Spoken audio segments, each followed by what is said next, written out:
Alrighty then. It's live. Hello, everyone. Hello. Hello. It is everyone. Ferret! Oh, silly goober. Holy it is the silly goobers. The goober. Uber. It is The gooberiest of goobers. Uber. The gooberiest of goobers. I can hear myself. No! Hold on, I'm gonna mute the stream. There we go. Okay, thank God. Oh, hold on. I gotta put it in the... I gotta put it in the server. Okay. Everyone...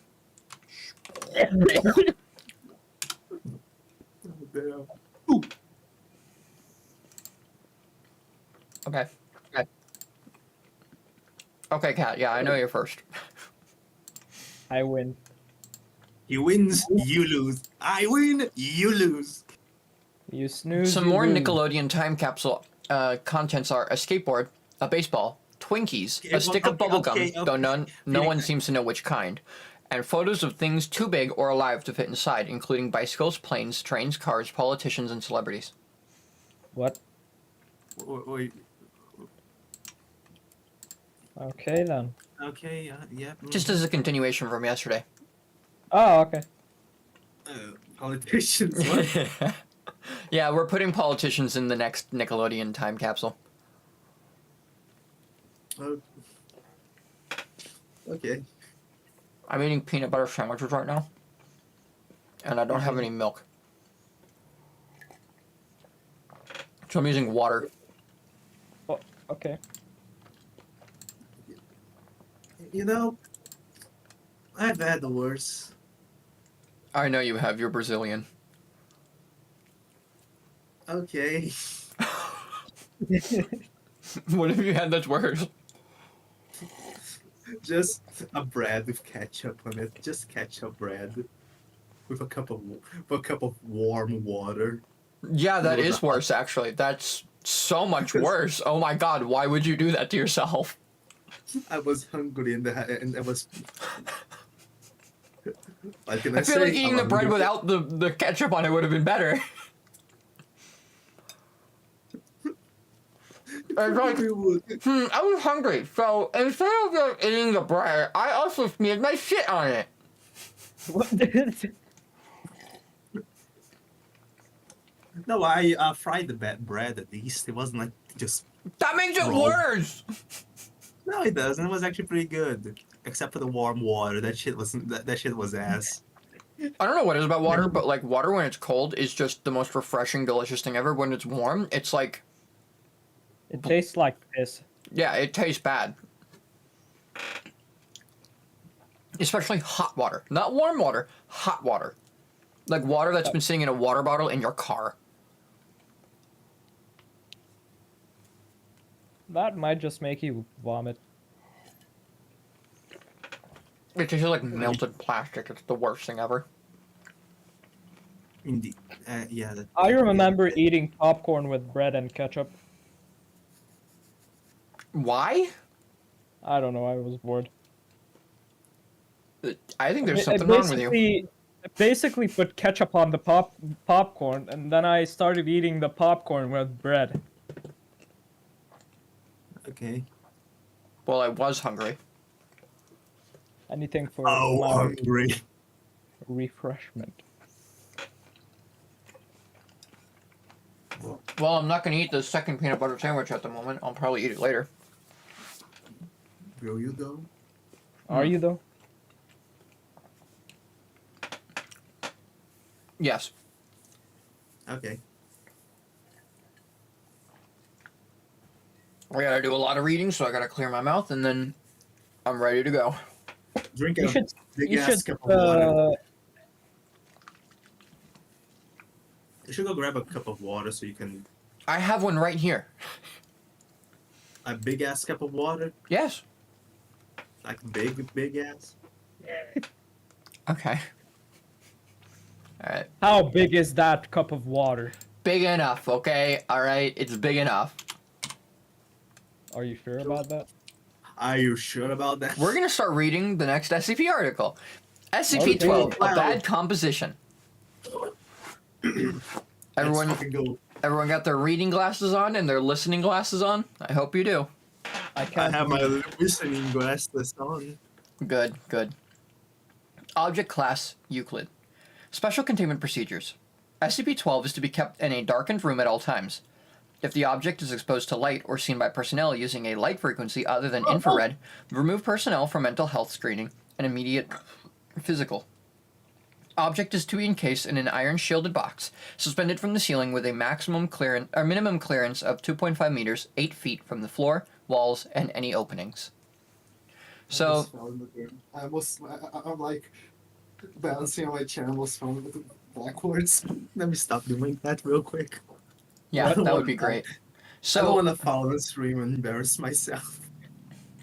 I mean, that would make for good content. So, like I said in previous entries, the special containment procedures are nothing special here. It's just keeping it in a box suspended from the ceiling. Just to the god of time and space continuing to a 5x5 box. Exactly.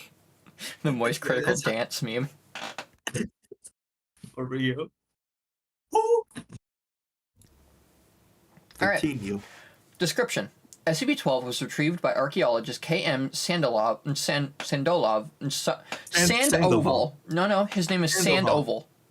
That's the name. Sandoval. No, Sandoval. Sandoval. During the Sandoval. Sandoval. During the excavation of a northern Italian tomb destroyed in a recent storm. The object, a piece of Sandoval. handwritten musical score entitled On Mount Golgotha, part of a larger set of sheet music, appears to be incomplete. The red/black ink, first thought to be some form of berry or natural dye ink, was later found to be human blood from multiple subjects. The first personnel to locate the sheet, Site 19 Special Salvage, had 2 members descend into insanity attempting to use their own blood to finish the composition, ultimately resulting in massive blood loss and internal trauma. That's sick as shit.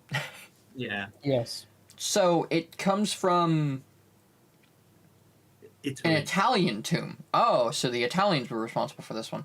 Mamma mia. Mamma mia, And again- they use their own spaghetti pasta for this. Oh my god. This ain't the spaghetti pasta. This is just the human blood. This isn't the tomato sauce. We plan to use the fuck to write it. This is using their own human blood. What the hell? Mamma mia. What are we I currently have my head in my palms. My Mamma face mia. is currently buried in my hands. Ah, yes. Italian tube. Yes. Mamma mia, Marcello, what are you doing? So Marcello. Okay, let's get back on track, please. yes. Yes. So Let's get also this is before they had a memetics division, so they kind of just let these people go insane. go insane and either kill themselves or live in insanity for the rest of their lives. Assuming that memetics would even do anything against this, because memetics can only wipe out your memory of something. That's what memetics are. They can only wipe out your memory. But if it touches you on something more like primal in your brain than just your memory, Yeah. then I think you're just like permanently fucked. Yeah, you're like super duper fucked up. Yeah, because then you're just fucked and now you don't remember why you're fucked. Yeah. Like, man, why am I depressed? Yeah, exactly. Yeah. Which is a real thing in real life that happens, with repressive memories. Yeah. Anyway, following initial investigations, multiple test subjects were allowed access to the score. In every case, the subjects mutilated themselves in order to use their own blood to finish the piece, resulting in subsequent symptoms of psychosis and massive trauma. Those subjects who managed to finish a section of the piece immediately committed suicide, declaring the piece to be impossible to complete. Attempts to perform the music have resulted in a disagreeable cacophony, with each instrument part having no correlation or harmony with the other instruments. Oh, so it's just random. Fuck it. It's just fuck all infinite. Okay. Exactly. So what I'm assuming is happening here is that this music sheet, what it is it's trying to put into music form either insanity or death. But in a weird way, also they should have done, because this is the end of the article. They should have done Yeah. more testing to see what would happen if you put a quill and ink next to it, put a pen in there. What would happen if you put like feces in there? See if people would do that before harming themselves. And then also, any substance before they're just themselves. Like, exactly. Not What only if they that, used but they animal should. blood? What did you say? Or they could have just used animal blood. That too. Seeing what kind of blood if it requires a sacrifice. But also, they also didn't test what happens if you put someone in there that has no idea like anything about music. Like they don't know how music sheets work at all. I believe that's a lot of people. Just makes them want to complete, and they don't need to know. Just forces you to write. Yeah, but they don't say that in here, and they don't test that. It'd be cool if they said that or tested that, but they didn't. But I mean, we can infer that that is the case. But you know, Yeah, because like two of the archaeologists like try to finish it with their own blood, and like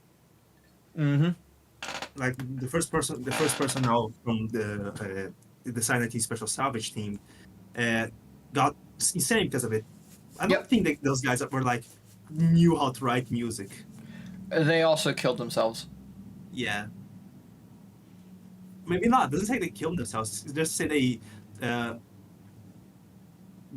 suffered No, it massive did. blood loss.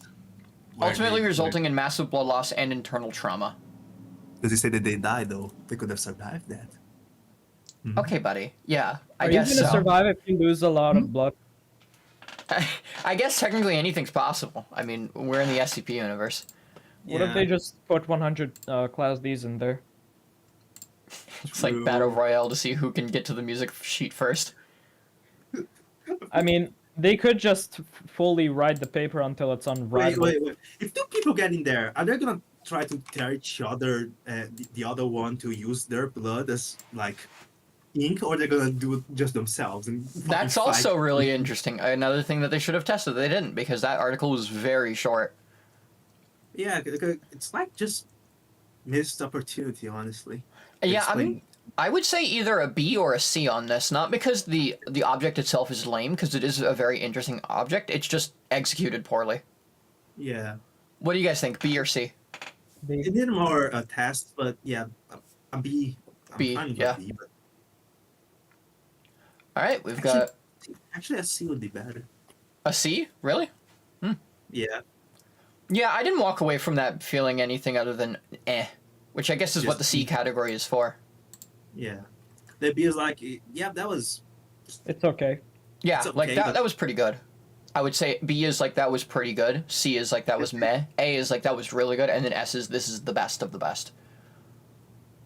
Yeah, and D is like just.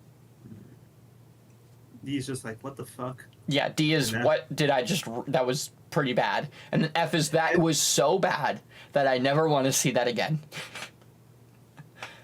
Which number yeah, definitely SCP-3 was I never want to see that again. That was terrible. Alright, now we're on to SCP-13.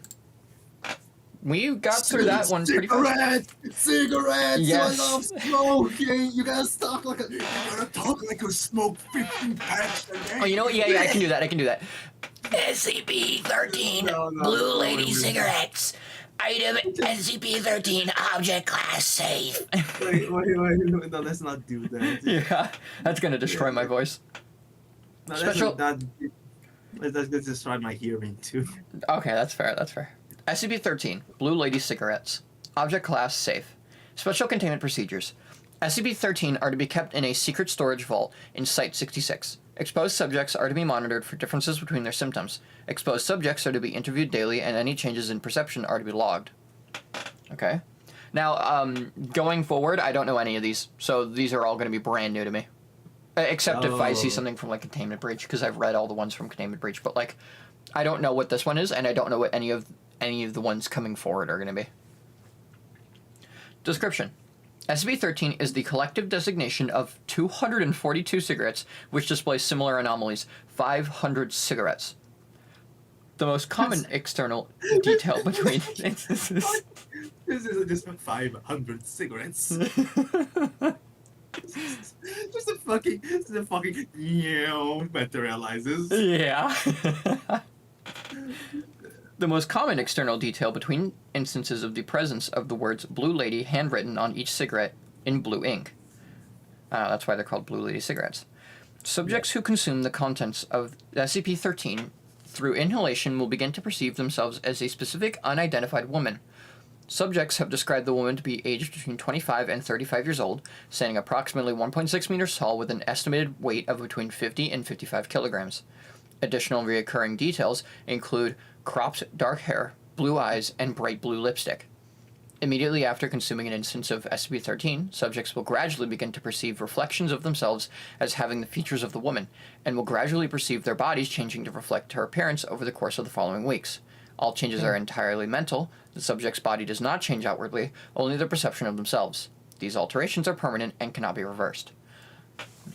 So, this is another one of those cases of, I wonder what would happen if you used memetics on them, although this seems, again, like a rewriting of your brain chemistry. Yeah, you would just wake up one day as a woman. I don't think this is memetics. Like, it's not affecting memories. I think it's like anomalous. That's why you. Yeah, this is. It's nothing to do with your memory. It's just you smoked bad cigarette. Now you're becoming blue lady in your mind. Yeah. Which it's not because you remember smoking the thing that you perceive yourself as the blue lady. It's because you smoked. Even if you lose the memory, you still smoke the joint. That's why you're going crazy. Yeah, that is fair. That is fair. This is very interesting as to an object. I don't know. There's not much I can say about this object other than this is pretty interesting so far. But I'm curious as to what they're going to be doing with it. Yeah. I'm going to continue reading now. SCP-13 was discovered after the suicide of Ian Miles, packed in a large cardboard crate in his apartment. A cursory search of the apartment uncovered several hundred sketches of a figure strongly resembling the one perceived while under 13's effect.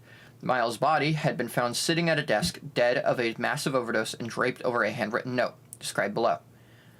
During the investigation of Miles' apartment, one civilian investigator became affected by 13's effect. An embedded agent soon contacted the nearest site. The subject, the artifact, and related evidence were extracted and contained. Wait, that implies that, like... That implies that the investigator went into the apartment and said, "Well, don't mind if I do," and then smoked a fucking cigarette.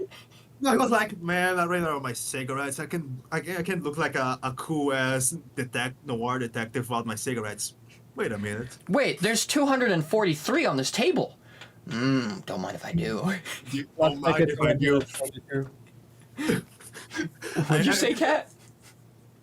Then let's make it 242. Yeah. There's 243 cigarettes on this table. Let's make that 242. Just looking in the mirror. Ooh, mama. Hoochie mama. Currently, 217 instances of SCP-13 cigarettes are contained at Biosite 66. 25 of 13 cigarettes are contained at Research Sector 9, pending future research into similar anomalous effects. Addendum. Below is the note which was acquired along with SCP-13. I see her everywhere. That sad blue lady. I feel like I used to and then that's scored out, so it's, I feel like I know her, but I can't remember. I love her, but I don't know why. She's so beautiful and sweet and clear, but I don't know anymore. Her favorite flavor. Where did you go? I miss you. That's the whole note. Oh, another thing, in the wiki dot, if you the word similar anomalous effects, similar is a link to another SCP, like 1890. Yeah, which it's good that you mentioned that, but for the sake of this work, yeah, we'll get there when we get there. Which will be like 20 years. Yeah. Yeah. When we're all talking like this, and I'm talking like this because I've chain smoked so many cigarettes. I smoked too many cigarettes and have to use this ventilator to explain.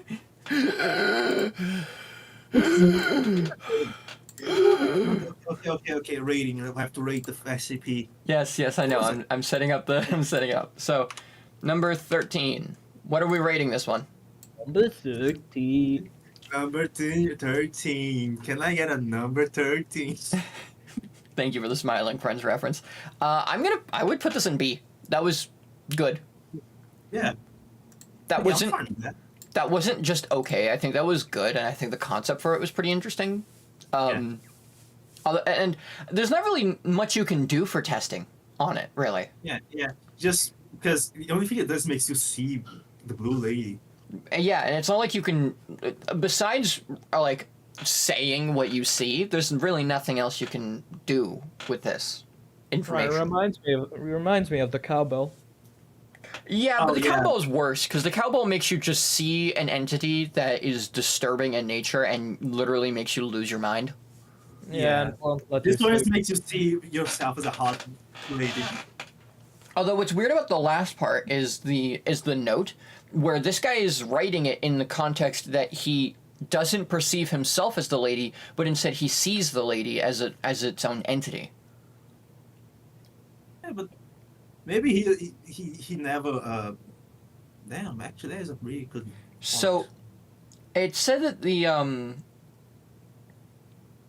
It said that he died of a massive overdose, but it never said what he'd overdosed on, and I'm pretty sure you can't overdose on cigarettes. I mean, I could be wrong. He could have chain smoked like 300 of them.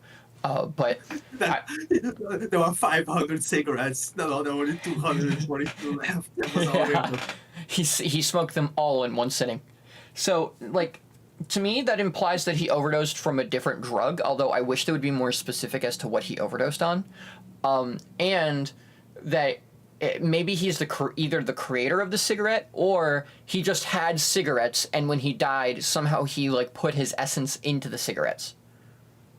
Or probably it's just the blue or the blue lady did it, which is weird. Yeah, it's interesting, and I like the fact that you can speculate on it, but yeah, I like the fact that you can speculate on it without having to also say that the article didn't go into enough detail. Because the article went into a lot of detail, and there's room to speculate. Yeah. Didn't go into so much detail. That's like, you know, every way this shit works, the history, the everything. Just, yeah, this is what we know. Exactly. Okay, now this one's a bit interesting. SCP-14, The Concrete Man. You see, you know, the first when I read the concrete man, I remember that fucking thing about the concrete. What? That guy saying he was going to do, release into sand and water so he could make his own woman out of concrete. And it's about, hi, you lost your privilege to breathe. Please leave. Just, goddamn. I regret listening to that story. It's so it's so sad. It's just so sad. That's just sad. so sad. Sad. I can't have a woman, so I'm gonna make one out of my jizz. So With sand and like put sand and concrete. water and cum. Okay, man. So we're gonna need you to log off the internet, go touch some grass, and go to a bar. The thing is, hi. This is the Human Rights Association. You. What the fuck? Okay. The object class is safe, so this thing isn't sentient, from what I'm assuming. Special containment procedures. SCP-14 is to be kept in sight in a chair with arms, preferably facing a window. Music should be supplied on a regular basis, preferably constantly. This music should not include pieces originating after 1937. A security camera should be present in SCP-14's room. Description. SCP-14 is a Caucasian male appearing to be approximately 30 years of age, with black hair, brown eyes, and a somewhat round face. Records indicate his name to be Robert Chetford, confined in 1915 to the Norwich Asylum in Connecticut for delusional insanity, claiming he had been cursed to live forever and was slowly turning into concrete in consequence. The asylum closed in 1937, and the patients were transferred to various other facilities. SCP-14 came to Foundation attention in 19-blank from rumors of a patient who seemed to be entirely immobile and showed no signs of aging. Further investigation determined that acquisition was warranted. That is so weird. And fucked. I mean, in real life, I feel like if a man came up to me and said, "I'm going to turn into concrete as a bad thing," I think I would also want him in a mental asylum or in some sort of care. Also, it's the 1950s. It's the 1910s. Yeah, where mental health is, that guy is lonely. Put him in the lonely bin. for them ballooning bin. Yeah, that's odd, but very funny as well to think that a witch, like a stereotypical witch, came up to the guy and said, "You're gonna be concrete." Yes, whatever you do, you live forever. Fuck you. And he was like, "No." Wait, when do I turn into concrete? Turns into concrete. No, he get the spell gets put on him. He's like, "No, wait, when do I get turned into concrete?" Oh, okay. Okay, that's not that bad. I guess I have a lot of time. Okay. But I think he's like slowly turning to concrete. Like he lost movement of like his hands first, and then, like his legs. It's kind of horrifying to slowly turn into concrete, but at the same time, it is horrifying because he's gonna live forever, and he's like immobile. He can't move or communicate or nothing. yeah. It's horrible. Hey, at least the Foundation was nice to him. Yeah. SCP-14 is, to all outward appearances, a normal man, but he does not appear to age, and shows no signs of possessing a metabolism. He does not eat, drink, perspire, or in any other way demonstrate life functions. He breathes only to speak, and apart from his eyes and vocal apparatus, is to all appearances utterly immobile. He has never shown any evidence of pressure ulcers, despite his position not having varied for several decades. Neither do his muscles appear atrophied. He can converse normally, but shows little knowledge of or interest in events since his confinement. Okay, so he's just a boomer. Back in my day, we made the best music and had the best outfits. All right, Concrete Man, we're gonna put you in the corner so you can listen to 1950s music. Yay! No, he sounds like he sounds like a young man, like a 30-year-old. It's not young, but he's still kind of young. That's fair. He does not appear to age. Yeah, you know what? That's fair. So he'd be like, back in my day. just a guy like you who look like to be like on your age group or whatever, or a little older. You like, I grew up with you, and you could be like, hey, that guy's not so old, and he's like, back in my time. Back in my time, we didn't let the colored ones talk, and then you're like, oh, okay, so you are old and you're terrible. Okay, no wonder why you're confined to concrete. What if this guy's just like the most bigoted, racist asshole ever, and that's why he's confined to concrete? Yes, That would make sense. We used to put them gays in the asylums because we didn't like them. Yeah, okay. You like being concrete? Because you sure seem to deserve it. Addendum. Note. Frankly, were I to interview this man without knowing his history, I think he was a perfectly sane and well-adjusted individual who happens to be holy shit. Okay, that's quadriplegic. Quadriplegic. Quadriplegic. There you go, you got it. Go. As it is, I have to conclude that he's the ultimate proof of the idea that the mind rules the body. He thinks he's concrete and will live forever. So he's as close as to both as he. God damn. What? He thinks he's gonna be concrete, so he will live forever? And what? What the fuck? Wait, does he not? Is he actually not concrete? Does he just believe himself to be? Is it? Is he just immortal, but he thinks he's going to be concrete one day, but he just is not turning into concrete? It's to all outward appearances as a normal man, but he does not age or have a metabolism. So he's just a normal guy who lives forever and is immortal, but he thinks that one day he's going to turn into concrete. Yes. Damn.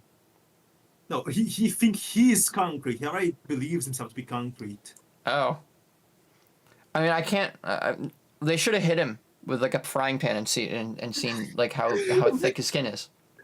Just a fucking dong with a fucking frying pan. And the frying pan is bent, and they're like, "Oh, okay, so yeah, he is made of concrete. Wow, okay, we figured it out. Woo!"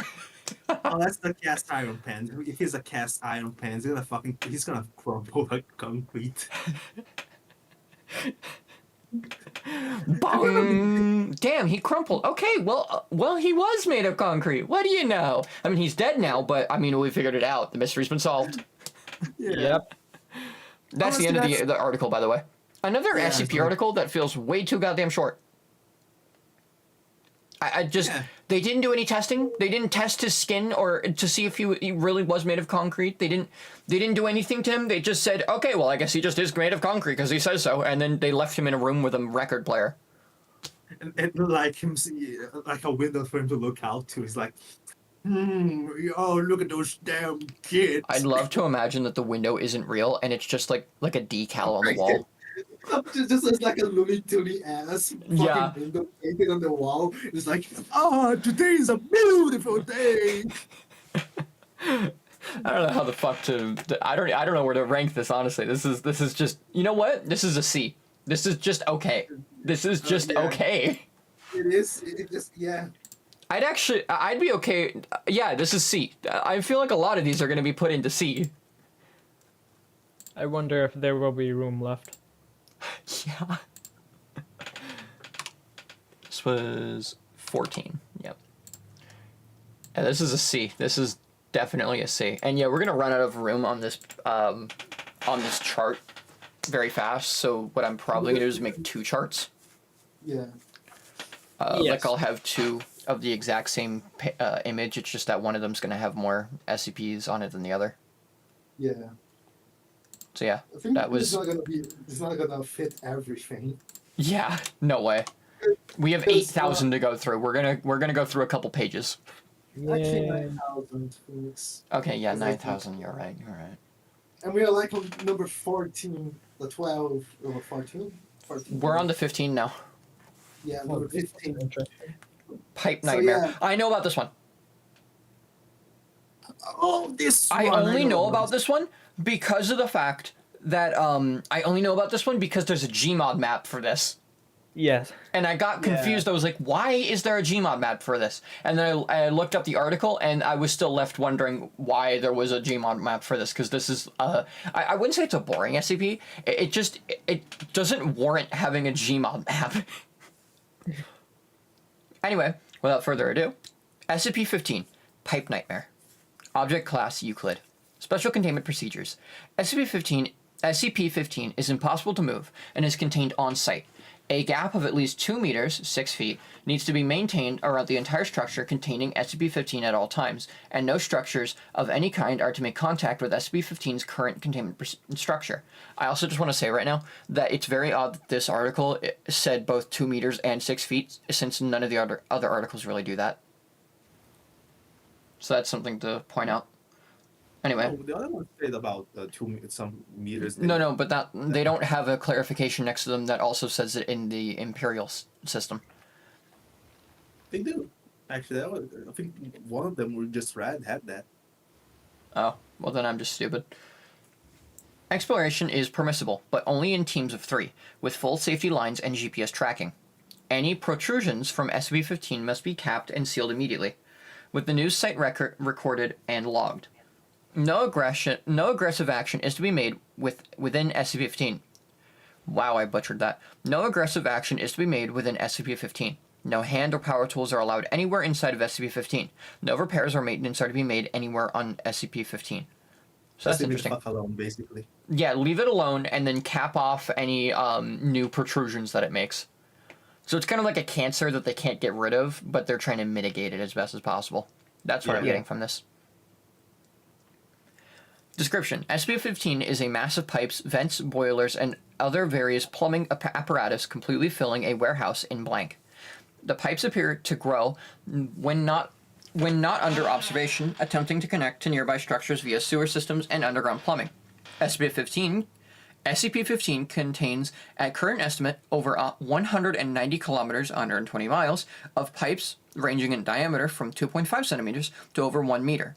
Some pipes appear new, while others are rusted and leaking. Pipes have been reported as being made of bone, wood, steel, pressed ash, human flesh, glass, and granite. No pipes composed of lead, PVC plastic, copper, or any other traditional material for the production of pipes has been found. So essentially this is like a living organism. So it's funny that like SCP articles range in like 3 categories, either wacky, silly, primordial or cosmic horror, or thing that is made of human material, such as bone, keratin And then there's skin. and then there's just an animal. Yeah, that too. I think that some of those go into the silly category though. Yeah, but there's just an animal, a silly little goober. This is just an animal. It's the most horrifying thing we've ever encountered. It's not a cosmic enemy. It's just horrifying. Yeah. But yeah, this goes into the category of it's scary because it's made of human flesh. And it's throwing. Yeah. SB-15 reacts to tools and aggression. Any personnel acting violently, carrying tools, or attempting to damage or repair SB-15 in any way will trigger a reaction. What's the hyperlink for SB-15 reacts to tools and aggression? Oh, it's I think it's something about they're going to do plumbing. It's a text about a team that went in there, which ended with, yeah, with the 3 of the team members being MIA. Let me read this once we're done with the article. It's very long, actually. It's longer than the article, I think. Yeah, I think that's the point. Holy shit, that is long. Holy fuck, that's long. Just look at that. Just look at plumbing. Yeah. Okay, That's I'm gonna read that after we're done with reading the SCP-15 article, because that's like it's supplemental material. Yeah. Anyway, any personnel acting violently, carrying tools, or attempting to damage or repair SCP-15 in any way will trigger a reaction. Any pipes near the subject will burst, spraying on the subject for several seconds before the flow suddenly stops. Pipes have been reported containing oil, mercury, rats, a species of insect not yet identified, like powdered glass, seawater, entrails, and molten iron. Pipes will continue to burst around the subject until death or retreat. SCP-15 was cut back to its current structure after attaching to 11 other structures in the area. Currently, 11 personnel have been killed, and 20 more are still missing. Reports have been made of banging and screaming coming from within SCP-15. And that's the end of the article. So, that's a very horrifying article to read, when just in the concept of the SCP itself, because it seems like there's no way to really stop it. It's just continually going, and there's just no stopping it. And there's no rhyme or reason to it. There's no stopping it, there's just delaying it. Yeah. So, time to read plumbing. What if you bombed it? That's a tool. That's a tool, I'm assuming. In aggression. Yeah, that's an aggression. Plumbing. This was stupid. It was a stupid idea, thought up by stupid people in stupid safe offices. Agent 2 looked around slowly, letting his flashlight play over the walls. One of the only items the agents were allowed to carry inside of SCP-15. Agent 6 and Lon were standing just behind him, doing the same. The idle chatter and joking had died off about 30 seconds ago, each agent slowly realizing that this was no simple little milk run. Go in, find the observation unit, pull the data, and recover the unit. Cake. They'd laughed, Lon asking if she should find a Mario hat to wear, them being plumbers now and all. Now, however, seeing the dim, cramped tunnel yawning before them, the only joke was them being there at all. 2 steps forward, slowly fixing his flashlight on the ground. It was a hard mat of pipes, more or less level with the floor. A few small tubes stuck up there, here and there, sneaking around the tree roots, or suddenly turning up in the middle of the floor like a pillar. The walls, the ceiling, every inch of the original structure was coated in pipes. Some researcher who led them up to the main door said that there wasn't anything left of the old warehouse, really, except for the outer shell. He pushed away that whole line of thought, pointedly following the pre-mapped course they'd had to memorize. Stepping around the pillar of tightly woven hair, the glossy surface steaming gently. That's disgusting, by the way. That's just gross. Just gross. 6 plodded along, taking the rear and keeping a close eye on 2 and Lon. Skittish kids. Lon was jumping at every sound, and 2 looked like he was ready to drop and run if he saw so much as a mouse. Kids. He sniffed in the dark, playing his light forward, smelling heat, sewage, and God knows what else. They needed a good military hand to lead them, but damned if 6 was going to mollycoddle grown adults who were going to jump at shadows. They were going to get this goddamn job done, and get the hell back out. Fuck that bullshit SCP slip. They were just security blankets for eggheads and flakes. Semi-sentient, my ass. They just didn't want people denting their pet horrors. He wanted out of this dripping nightmare. He's going to get admission done with or without them.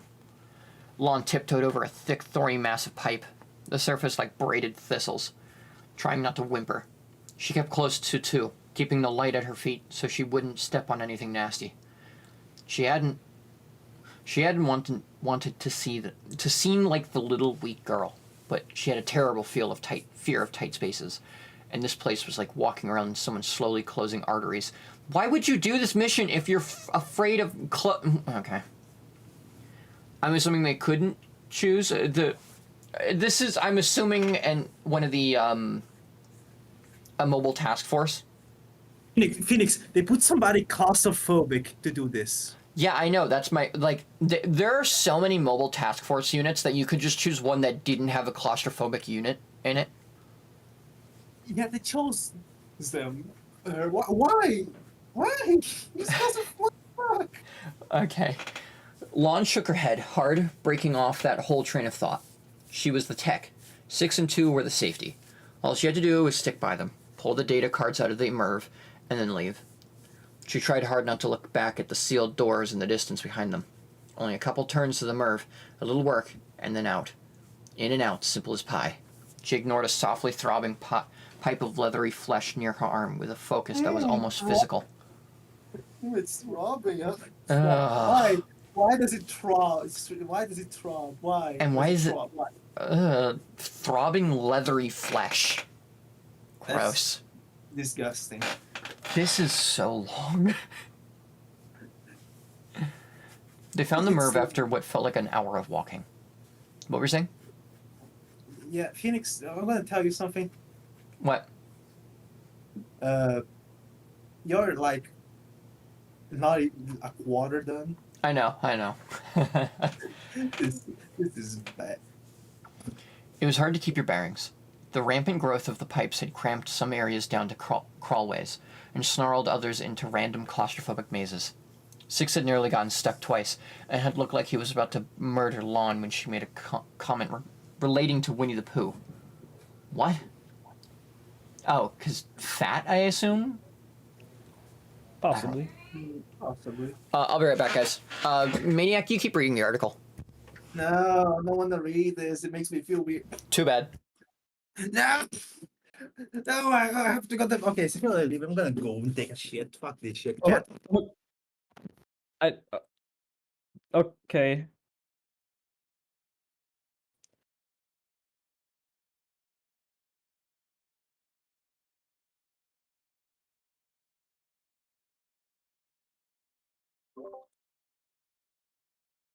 Good thing I'm the only one watching the stream.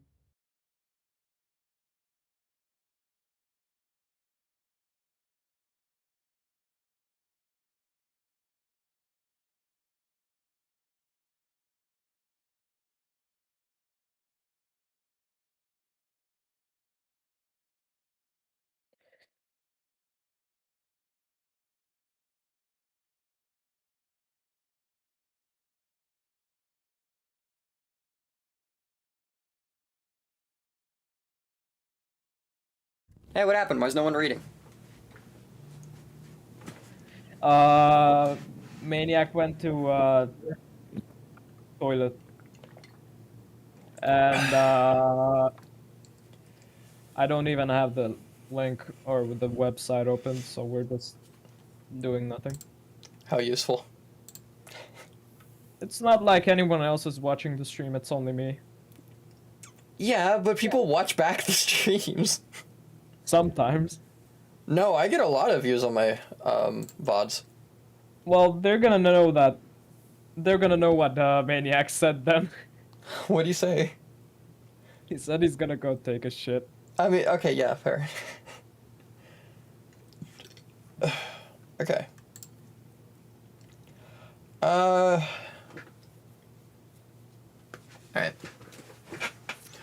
Lon was talking again. At least, but it was brittle. Whistle in front of the graveyard chatter. 2 kept trying to follow the directions, but even with them being less than a week old, they were little more than a guideline. When they'd finally found the MIRV, it had been a momentary relief. At least they were at the halfway point. Then they'd look at it in the light. It had been speared, for lack of a better term, pinned against a pipe of some kind of dense fabric. A smooth black pipe had docked itself to the camera lens of the observation vehicle. It wasn't smashed or damaged. It was just connected, as if it was made for it. It had lifted the little treaded bot nearly a foot off the ground, and it looked like other smaller pipes had started to connect to the other open spaces on the vehicle. It just sat there, the wheel slowly turning as the battery died, like a bug on a nest of pins. Some clear, foul-smelling liquid was dripping softly from the camera housing. Well? Tu's voice echoed in the dark. A monument to pointless speech. They all stood for a moment. Then Lon started to carefully look over the MIRV. Six was looking around with an increasing restlessness, starting to mutter quietly. Lon was reaching for the data cards before stopping, looking over at Tu.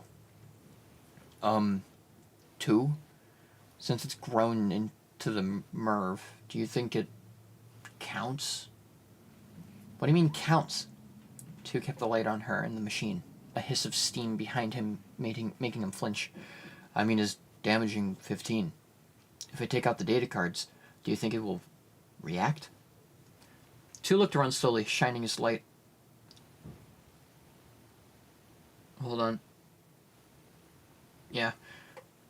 Tu looked around slowly, shining his light along the floor. A pipe as wide as a car and seemingly made of compact lint.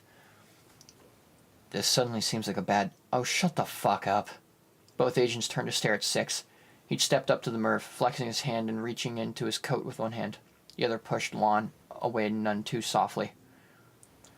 Move it. Reaction, for fuck's sake. They just say that shit to fuck with people and keep their toys safe. It's a bunch of weird pipes, beginning in it and then there.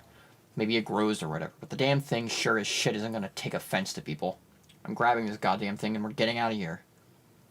As he spoke, he stepped forward, flipping over the data port cover. More of the clear, scummy liquid had pooled inside.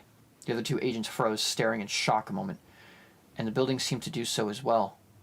The whispered sounds of venting steam, sliding materials, and soft pinging had all stopped. The heartbeat in Lon's ears sounded like gunshots. Tu started forward, reaching for Six. Jesus, Six, what the fuck are...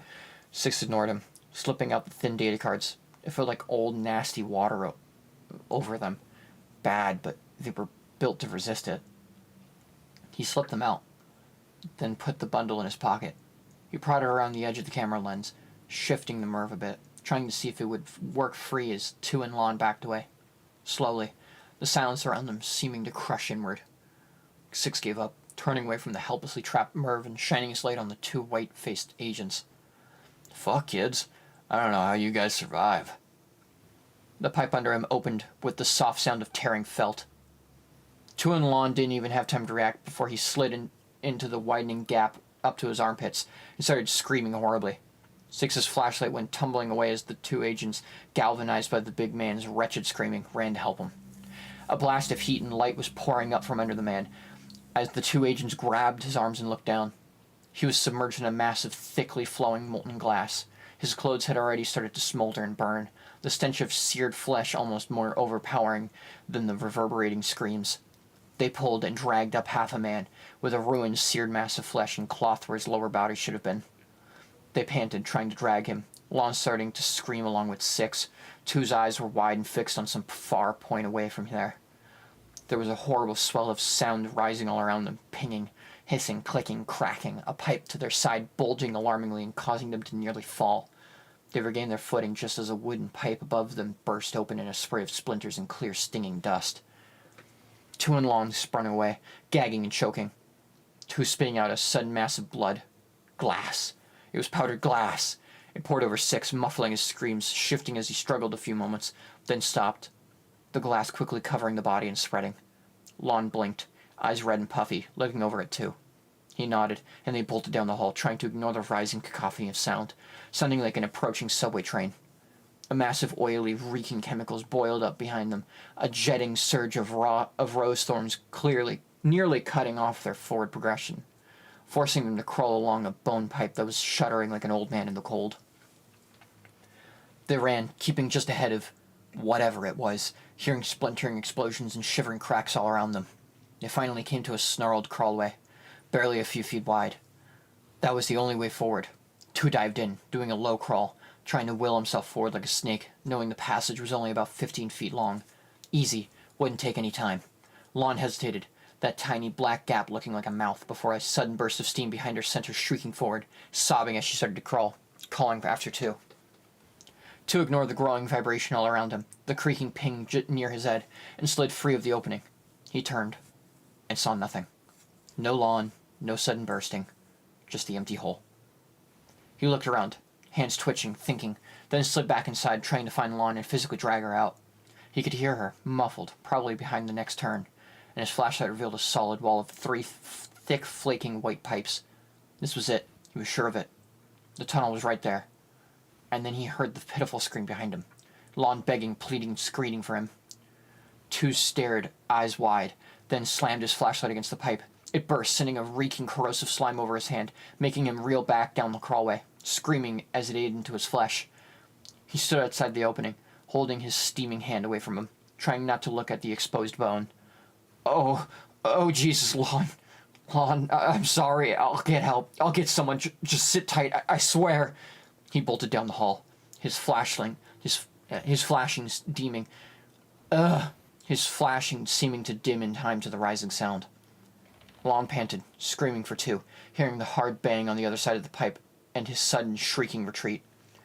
She sobbed, her whole body shaking, and slowly started to work her way backward, crawling on her belly, trying as she muttered some half-remembered prayer. When her feet pushed against a solid wall of pipe, she couldn't even muster a fresh scream. She was trapped, the space not much bigger than a coffin, helpless. She sobbed, face on the ground of warm, fuzzy pipes, and noticed the silence. Aside from her cries, there was nothing. No pinging, no cracks or explosions, nothing. She raised her head in the barely illuminated dark, looking around. She was alive. It was calming down. They'd come for her. Two would get help. She was getting out of here. She fought back her growing claustrophobia, looking around the walls. She noticed a small gap at the ceiling and started shifting to get a better look, twisting back and finding only the open end of a pipe. Lon sagged back, closing her eyes, tears leaking down her face. The first sticky drips she simply assumed were the same tears. Then one fell on her mouth, and it was sweet.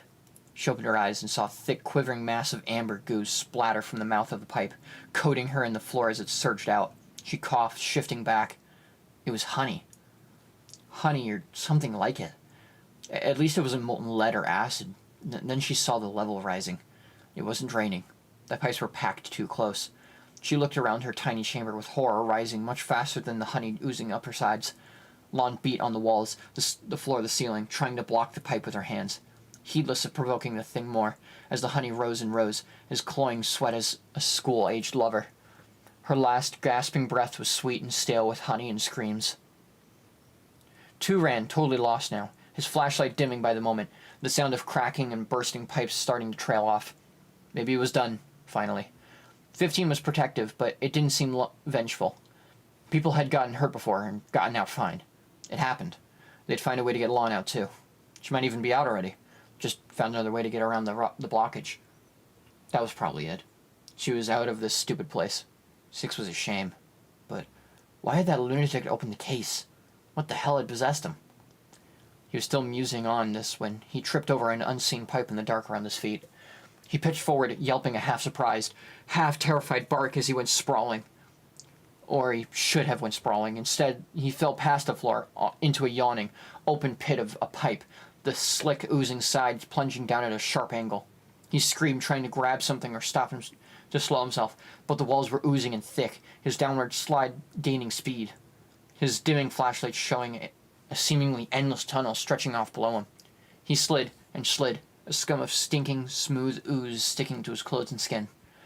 The tube twisted, banging him against the walls as he followed it, his flashlight jittering and starting to flicker. Panic slammed down like a fist. Two grabbed the light and tried to keep it still, pleading with it, staring at the lamp bulb as it dimmed more and more. It surged a moment, then flickered out, the darkness pressing to his eyes like cloth. The agent slipped down faster and faster, screaming until he was hoarse, screaming until his throat bled, screaming even as he passed well beyond the physical boundaries of that tangled web of pipes. Days later, when his skin started to shred off, it was almost welcome. As SCP-15 recovery report. Agent 2, MIA. Agent 6, MIA. Agent Lon, MIA. MERV 889236 status unrecovered.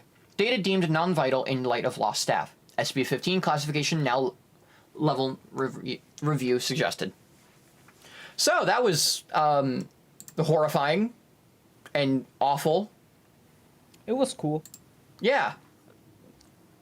Yeah, cool. Let's go with that.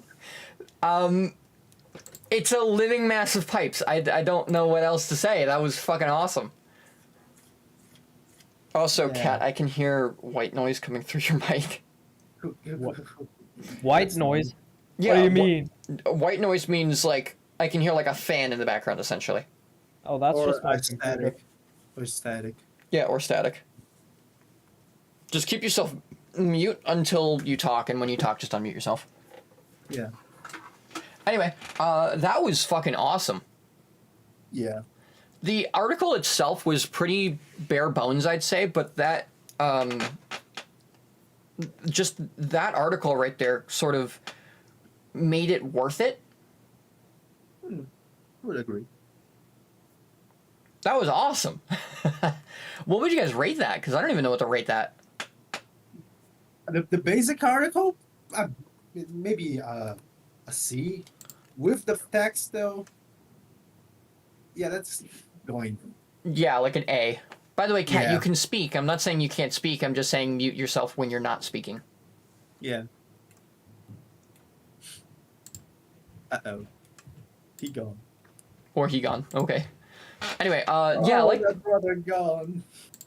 I think I would honestly categorize the two things in separate ways. I would say that SB-15 versus that article are just two diametrically different, in my opinion. Yeah.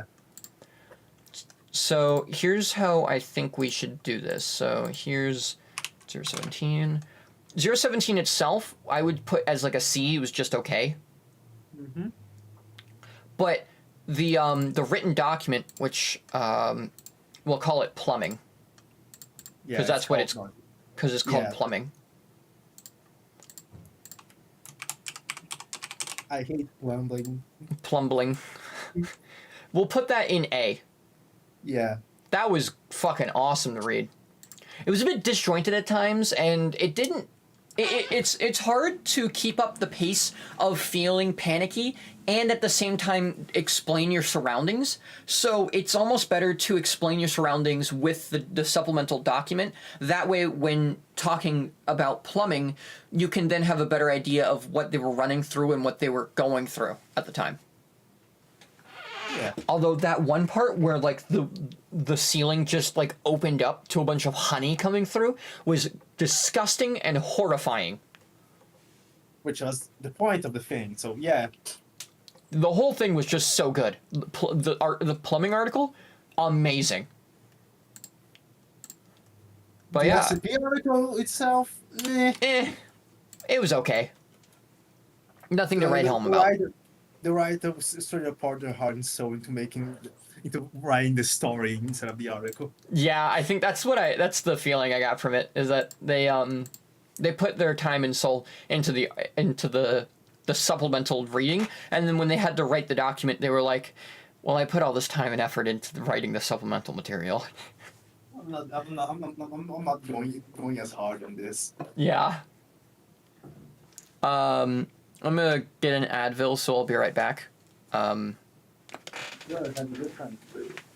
be right back. Be right back. Mm-hmm.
Earlier today, I took a pretty oily shit. Okay, thank you. Okay, next time. It was actually pretty bad. Like when it was pretty diarrhea. It was a diarrhea, and when I was done with it, the top of the, I don't even know how to describe it. The soup in the bowl had like a film of oil on it. I don't want to know about that. Please stop talking. Reading time. Hooray! Anything not to deal with this. What? Anything not to do with this. There was what? Oh, my oily shit that I took earlier? Please shut the fuck up. Shut the fuck up. Shut the fuck up. SCP-16, Sentient Microorganism. Object Class, Keter. Special Containment Procedures. SCP-16 is to remain within the confines of a 5x5x5 meter room at all times, maintained at a temperature not to exceed 0 degrees Celsius. SCP-16 itself is to remain in the Petri dish in the containment cube at all times unless directed otherwise by Level 4 or O5 personnel. Full documentation of experimentation and SCP-16 must be submitted before and after samples and duplicates of SCP-16 may be taken. Failure to follow these procedures will result in termination or reassignment of D-Class personnel. Only authorized personnel may be permitted to obtain samples and and experiment with SCP-16 under BCL-5 containment conditions. If an outbreak does occur despite following the aforementioned procedures, directive-based personnel are to implement a Code Sigma lockdown and containment plan. Sigma. Infected personnel are to be terminated on site by security forces wearing standard mission-oriented protective posture, MOP or MOPP, anti-biological and anti-chemical equipment. Should the infection not be contained after 48 hours, the on-site nuclear device is to be detonated. Remaining personnel are to be evacuated under any circumstances. Not to be evacuated. Oh, are not to be evacuated under any circumstances. So this is a lot like the SCP-008 article in that regard.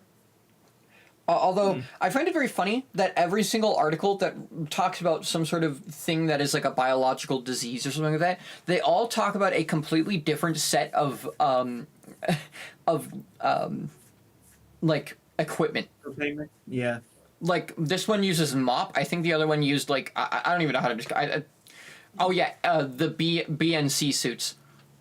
Yeah. So like they just make up them per article. There's not like any overarching like okay yeah we all just wear standardized suits I guess. Yeah. Good input. Good input. SCP-16 has been shown to survive for up to 6 hours on hard surfaces and up to several minutes in air. High intensity ultraviolet light and high concentrations of orthophthaledehyde.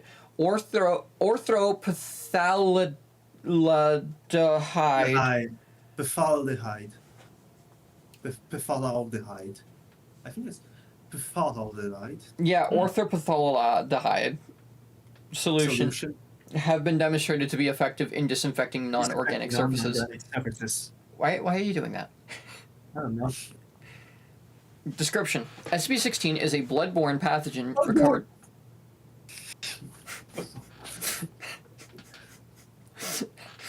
SCP-16 is a blood-borne pathogen recovered from a mine worker in blank who injured himself while working in a deep coal seam. Said wound became contaminated with coal dust from the mine, possibly infecting the worker with dormant spores. Over the next several days, SCP-16 proceeded to infect the remaining employees at the mining camp, as well as the CDC crisis team dispatched to deal with the epidemic. Foundation personnel then took over the investigation and terminated all affected personnel. Oh yeah, terminated them. Woo! Patient Zero was brought into captivity, and the mine shaft was collapsed by explosive device. That's... Maybe they had to terminate them because they were infected. No, I know that they had to do it. It's just, it's funny that every single time in these articles when they had to terminate someone, they just say it, they did it. There's no, like, remorse or anything. It's just, oh yeah, and we killed them all. I mean, they have to not show remorse because, like... I know it's a lab report. I'm just saying it's funny how matter-of-fact it is. Yeah. Terminated. SCP-16 has an incubation period ranging from 24 hours to 2 years, depending on the presence and number of other human hosts in the area. First symptoms resemble the common cold and include itchy eyes, runny nose, coughing, and bodily aches. Phase 2 begins in 48 hours and consists of a controlled form of Hemorrhagic. hemorrhagic fever, as the organism causes a small amount of blood to become aspirated in the lungs, creating an aerosol effect. During Phase 3, the host crashes and bleeds out, bleeding profusely from every bodily orifice, including the nose, tear ducts, anus, skin pores, mouth, urethra, and, in case of females, vagina. Case of females, vagina is so funny. Just, the way that they wrote this was like, oh yeah, only men are going to be reading this, but in case any of the females are reading this, also your vaginas will bleed. It just feels so unscientific in that regard. It's funny. Yeah. In case of females is It feels like you could put that in something. you could like put in that on like a ship sign in a man cave, and it'd be like in case of females, and it had an arrow pointing to like a gun or something like that, or a beer. Yeah, in the like a beer launcher. Just like what in case of females, beer launcher. Yeah.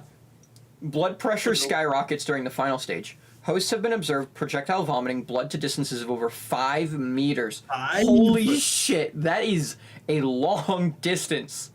You know the pressure needed to vomit for over 5 meters? For instance, when I was sick with the, when I had food poisoning, when I vomited maybe a third of a meter.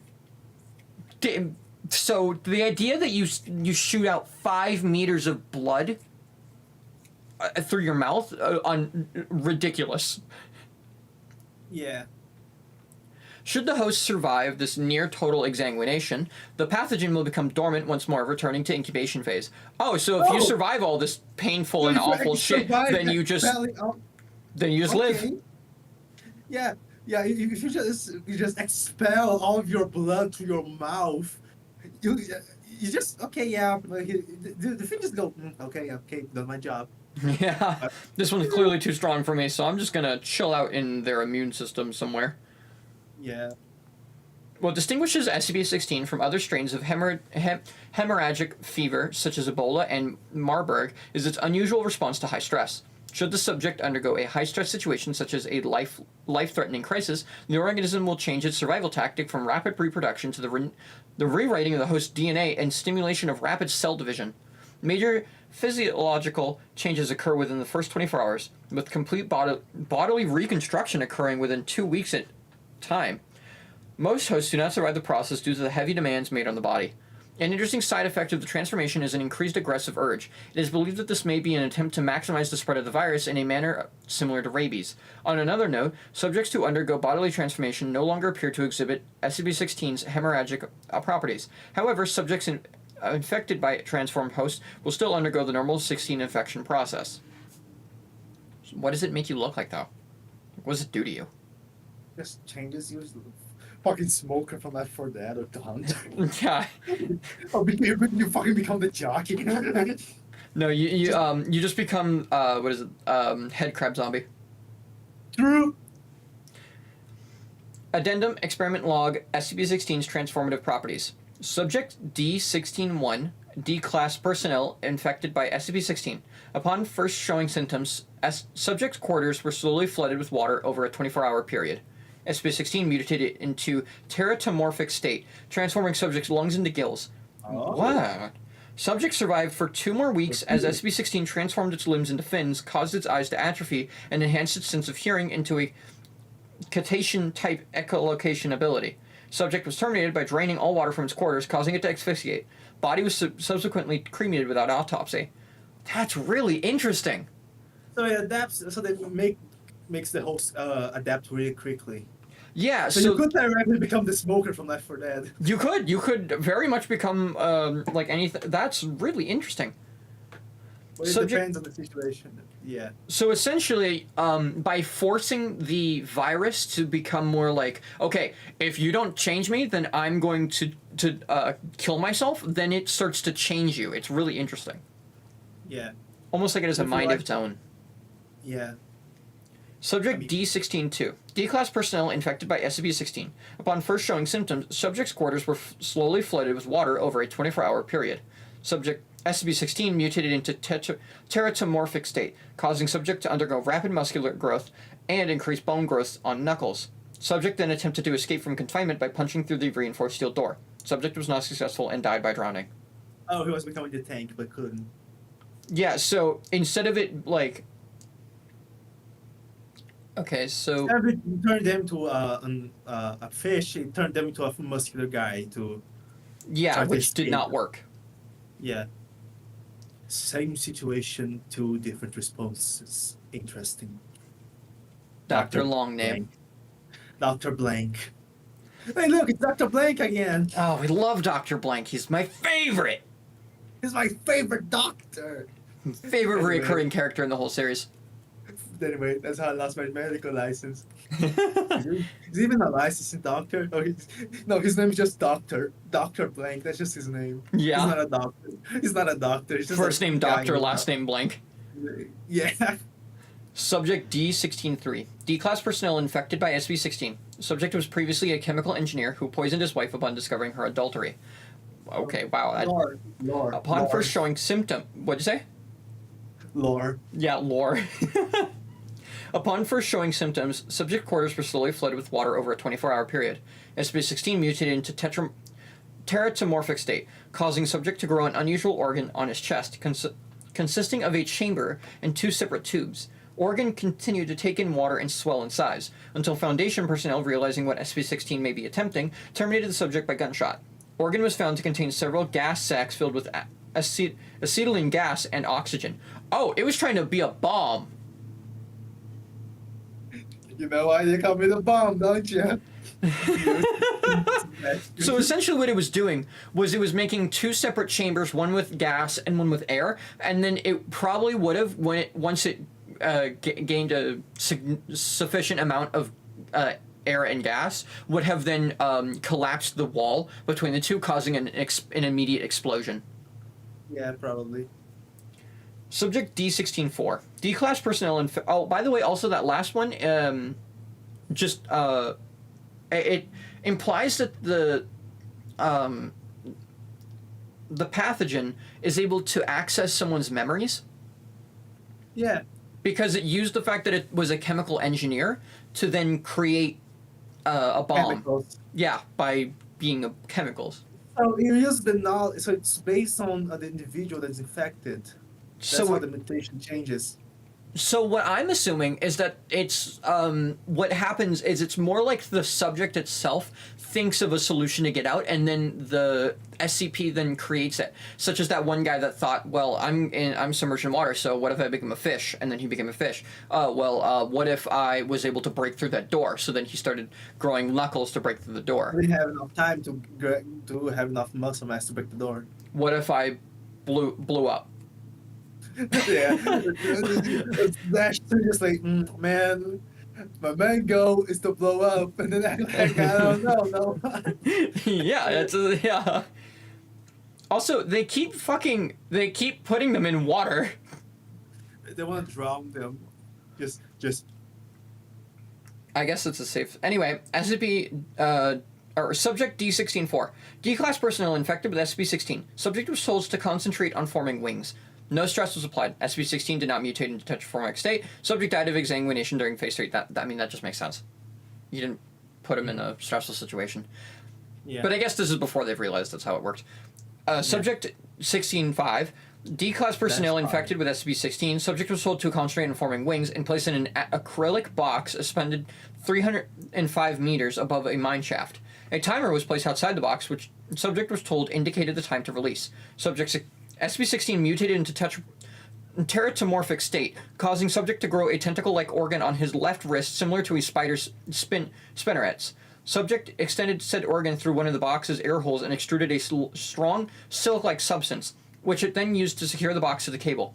Subject was terminated when the countdown reached 0 and the bomb detonated. Okay, that. Oh, it was the bomb. It was a bomb. This was made in a factory. A bomb factory. Yeah. A bomb. So Hey, what's interesting is that it's definitely more to do with the beliefs of the host. The host and their mindset, and it's almost like their mindset and their knowledge. Huh? And their knowledge of what's going on. Yeah, it's like feeding off of their knowledge and probably their like panic level, and if they're able to ascertain that the host is in a panic state, then it will help the host in escaping whatever panic state it's in. Yeah. This is a really, really cool article. Yeah, but you still die after like a while. Yeah, I'm assuming that once you finally escape whatever predicament you're in, it's not like you just become cool and then you have like Spider-Man powers. It's like afterwards you just will then eventually go back into phase 2 where you throw up and die. No, actually, interesting side effect of transformation is an increase of aggressive urge. It's believed that this may be an attempt to maximize the spread of the virus in a manner similar to rabies. Basically, when you get changed, you become really aggressive, so to spread the virus. Okay, So that makes sense. Yeah, okay. So basically, instead of spreading to, exporting your entire blood from your body, you just become a zombie from Left 4 Dead. So I'm assuming in that regard, then, the reason that the SCP is doing that is because it realizes that's the most effective way of spreading the virus. Yeah, in that situation. In a normal, without problem situation, the most effective way of spreading is to just throw up your blood onto someone else and then have them. But if you're in a stressful situation, then desperate times call for desperate situations. Also, when the fact that the D class was told to concentrate on forming wings, it didn't form wings. It instead formed a web. Yeah. Which it's because it didn't know if it would be able to escape. It just knew the box would fall. It didn't say if the box was all closed. Yeah, so it's smart enough to realize not to listen to orders, but instead to find the best possible route of survival. Yeah. Footnotes. Due to their similarities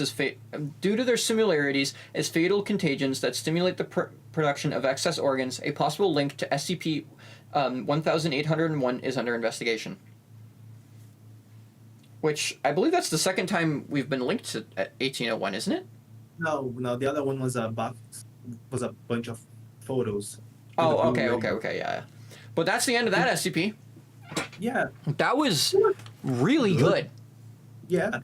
I would put that in S. Honestly, not mad. I'm fine with that ranking. Yeah, that was just good. I love it. There's just plumbing. There's just what? Plumbing. Plumbing? Yeah. Just the word plumbing. Just plumbing, yeah. it's just there. Yeah, as we read more of these articles, there's going to be more named things there. But for now, It's just, 16, 05, 11, plumbing. 09, 10, 13.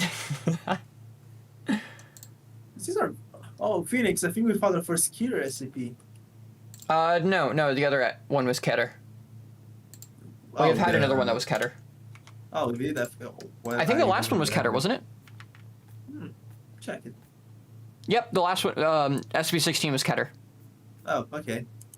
So then I guess this is our second Keter. Before we move on, though, I need to go use the restroom, so I'll be right back. You have a good one.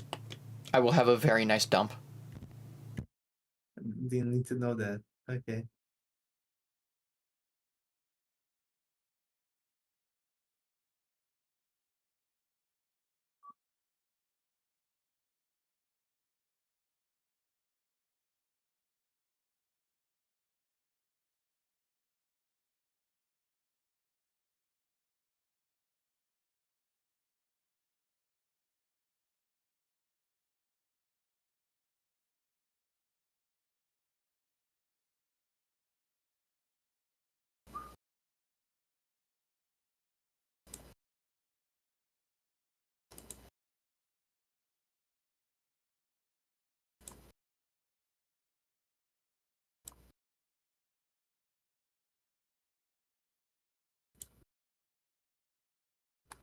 It's 19.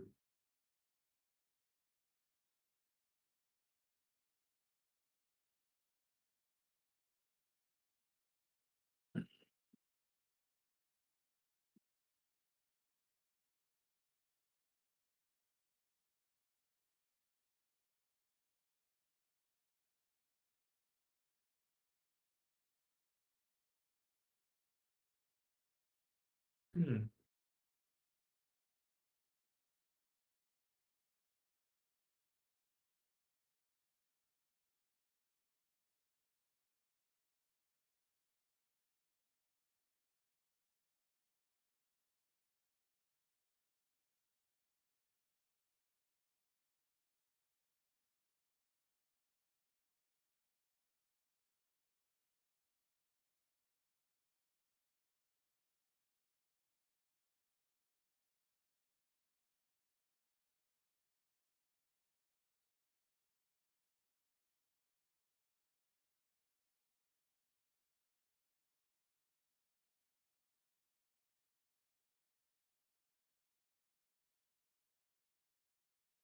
Yep. Second Kira, because we didn't read the 001, so yeah, it's our second Kira SCP we're reading right now.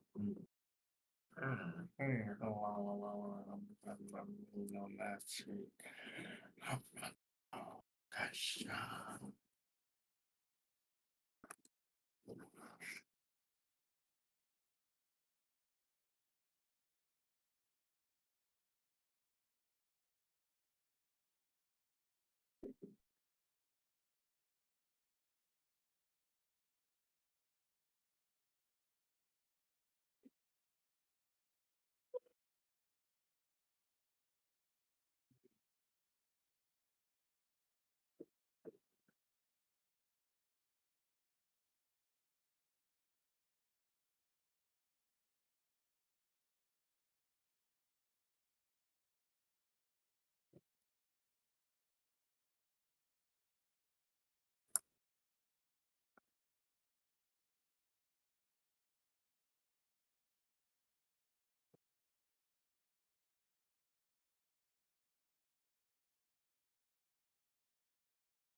Okay.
Okay.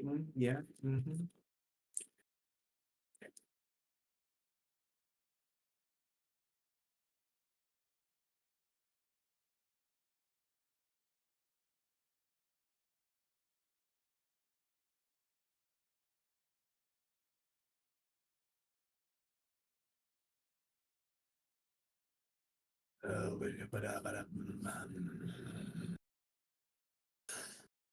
Um,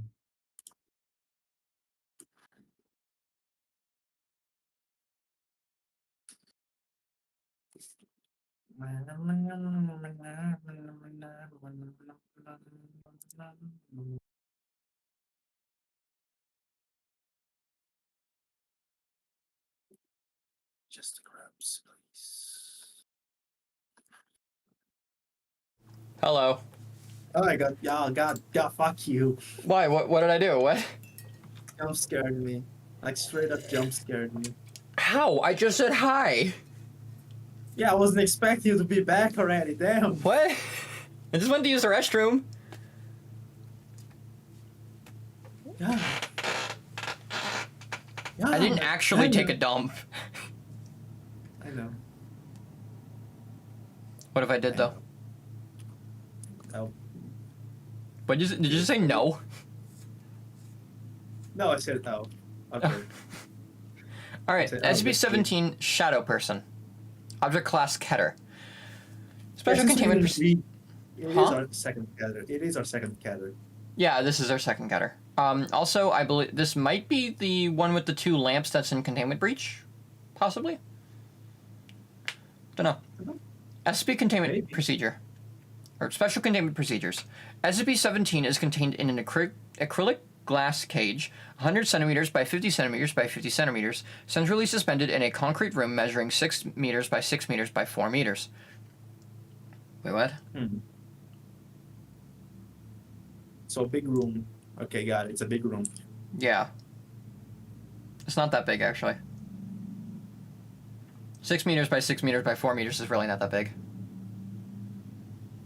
Is it? I don't... Well... Actually, that is pretty big. Never mind. My grasping of the metric system isn't all there just yet. I'm getting there, though. Yeah. Okay, good for you. At least you're getting there. At least I am, yes. I know that I'm like 1.7 or 1.8 meters or something like that. Or let me look. What is...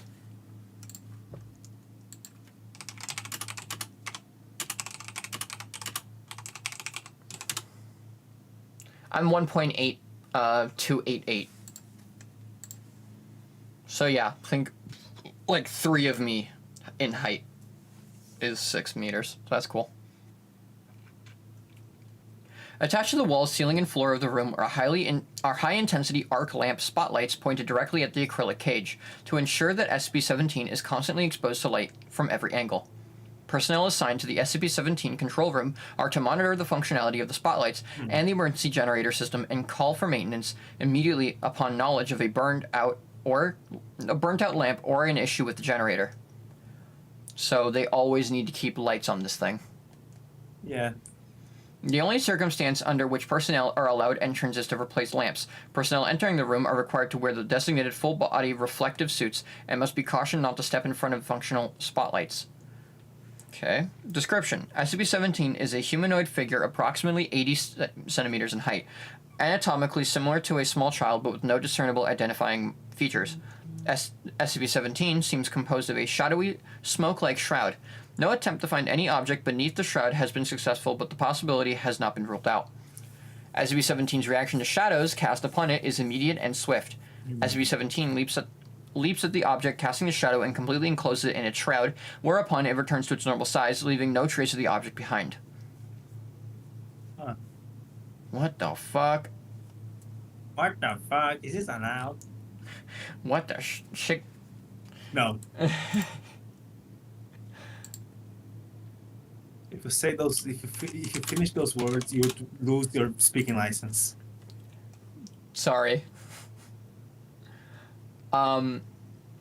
What's odd is that it says additional notes. Personnel with beta clearance or higher should see also document number 17-1, of which there is no hyperlink to the document and there's no document on this.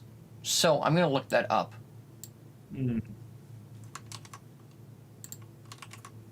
Damn. Oh, okay. So there is a document for it. It's just not linked. Holy shit. Okay.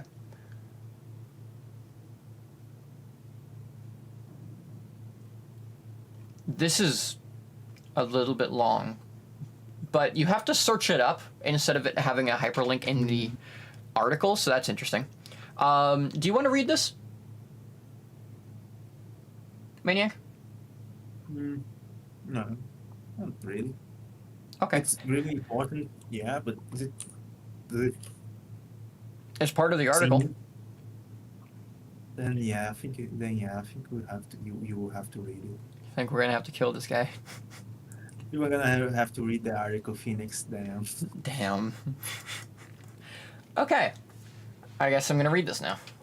Document 17-1, which I'm gonna include this in the actual SCP article itself, just because it's part of it. It's not like it's a supplemental material. I think this is because it is document 17-1. Researcher Boyd closes the hatch. Oh wait, no, I skipped. Researcher Boyd. Site 12, Monday morning, 4 o'clock, January 13th, 2025. Oh, cool. So just next year. Containment area of SCP 52,000. Oh wait, I guess this isn't part of the article then. Huh. Then why the fuck is it part of it? Okay, a part of the article that doesn't exist. Okay. It's lost media. It's lost media, Phoenix. They fucking put lost media in the article. God damn it. Hold on.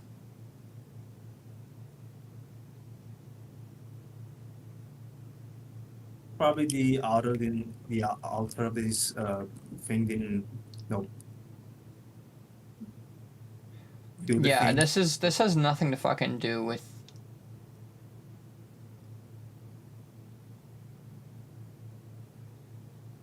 Yeah. Phoenix is not related at all. Phoenix, Not to be really honest. related whatsoever, so I'm not 100% sure. I just skimmed through the document, and it has like almost nothing to do with SCP-17. So yeah, we're just gonna skip that. Actually, we're not even gonna read that because I don't know why that's supplement. I don't know why that's put in here, but okay. That's the end of the article, by the way.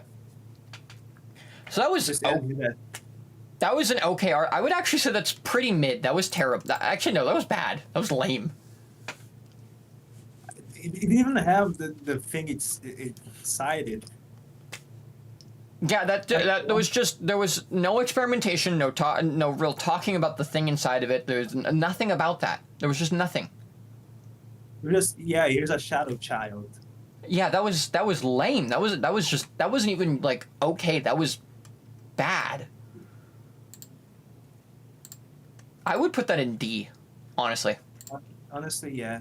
It's not the worst thing I've read because obviously there's worse, but it wasn't great either. It just was. It just was. So yeah, that's going in D. Which second D of the tier list. Woo! Woohoo! The D. Wait. The D. The D. Okay, so now we're on to number 18, Super Bowl. And we both know what this is. Right, Maniac? What? Dude, it's What? the red ball from Secret Lab. Oh fuck! Oh, hold on. I was in the discussion thing. I didn't even realize we were moving to the next one. I was reading the comments on the previous SCP. Oh, what did they say? Honestly, they're just talking about stuff about the SCP, Oh, okay. which what you would expect from the comments of the SCP on the SCP. They'll be talking about the SCP. I mean, yeah, I just mean like, what were they discussing? Like, what in specific? But I guess that's it. Something questioning what would happen if every light, the lights ever go out for any reason, would it just eat the whole site? Yeah, that's something that they don't discuss in the article. They just don't talk enough about the creature, what it's capable of, what it does, why we have to keep it in the containment that it is in, anything about that. It's too ambiguous, and it felt like someone had like one really kind of cool idea, which was an entity that anything that gets in front of it, it consumes into a shadow and then it goes back to its normal size.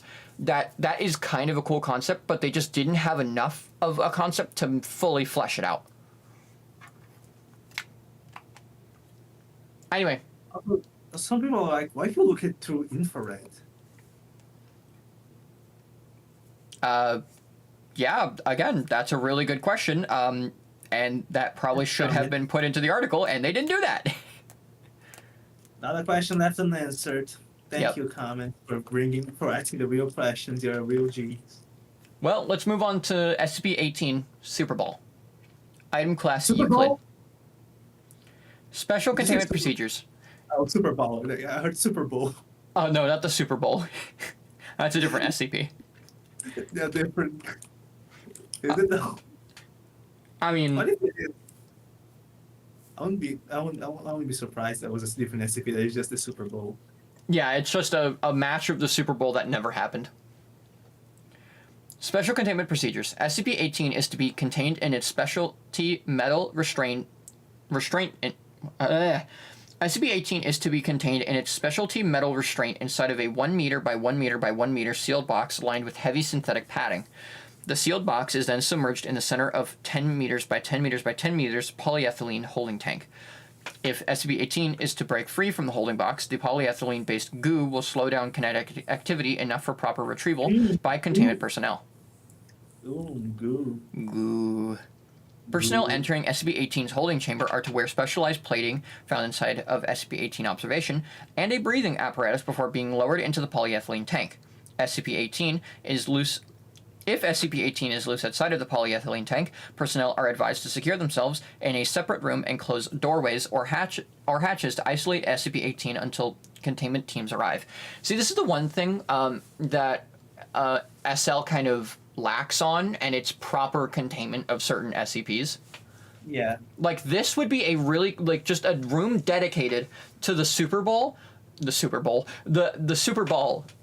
in SL would be really cool. Just have, like, walking into, like, a room that's kind of like Larry's room, and it's just like a tank in the center of the room, and it's like this, like, opaque liquid, and you, when you press a button in the observation room, it, like, lifts up the box, and then you can open the box and grab the ball out of it. Or if, they ever remove the ball in the game, they just can do that and just have the ball be constantly jumping around that room. You can hear it bouncing non-stop, and then you open the thing, just goes flying away. Yeah, and then it, like, leaves the room, eventually, like, breaking through the doors. Yeah.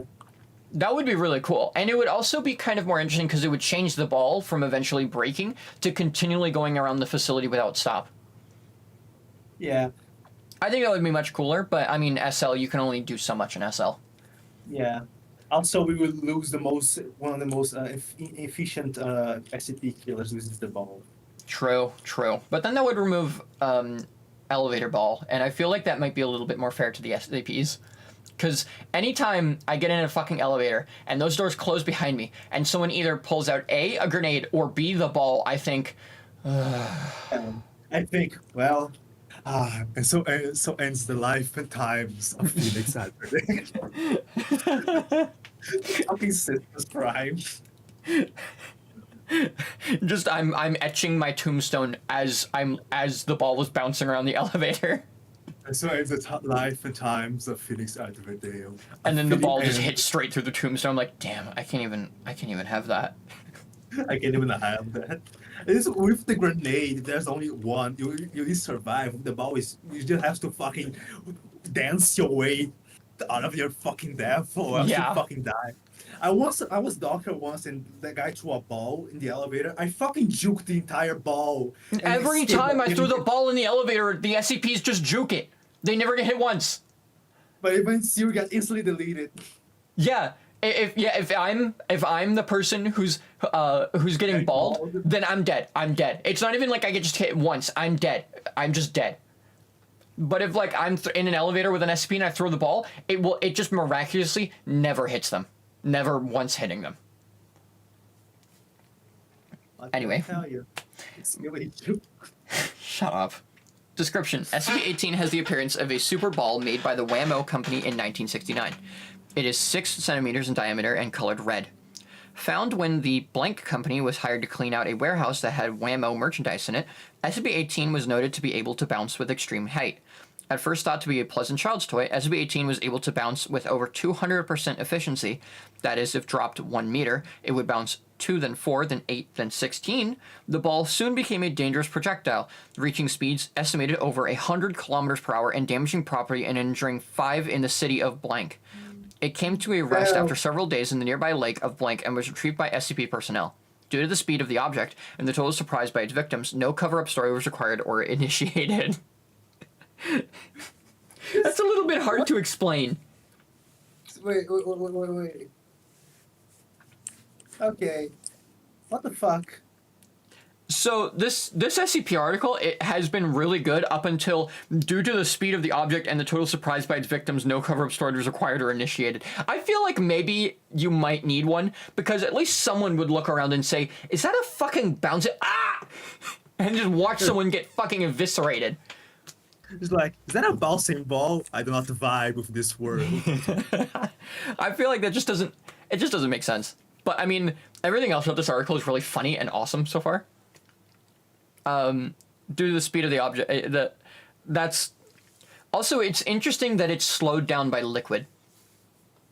Like it's Yeah, actually it's- hindered by by physics. So It doesn't bounce on liquids. It doesn't bounce, just get absorbed to it, and they stop its velocity. yeah, and it slows down. Yeah. All right. Document 18-4. Message to O5 blank. Blank. I hope everything is well. Actually, you want to read this? A letter to Dr. Blank. No. No, Okay. read it. I hope everything is well. The reason I read to you is because I believe I have found a more effective method for retrieving new or escaped SCP objects. Yes, I realize we haven't had any progress in reverse engineering whatever allows this thing to defy the laws of thermodynamics. Holy shit, I just realized what this might be. But we have come up with a very effective method for integrating one of the new SCP-A5 armor suits with this. I believe this might be the Scranton Reality Anchor. I'm going to keep reading though. Just hear me out.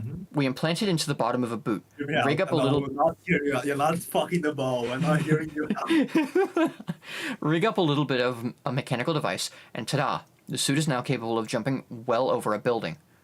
Also, if the wearer has their foot against something that they want dead, well, let's just say it delivers a hell of a kick.